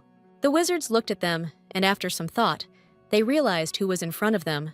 Evria looked at all the steps that led to the very top, and was afraid that she had such a long way to go. He picked her up. Evria was scared and asked him to warn her about such actions in the future. Harry just smiled and said that she needed to fight hard. They would be up in a moment. Everia stood up and remembered that she had not seen any wizards on the way. She thought that they might have left since they knew that she had arrived at the tower. Evria asked Harry that there was only one crystal at the top.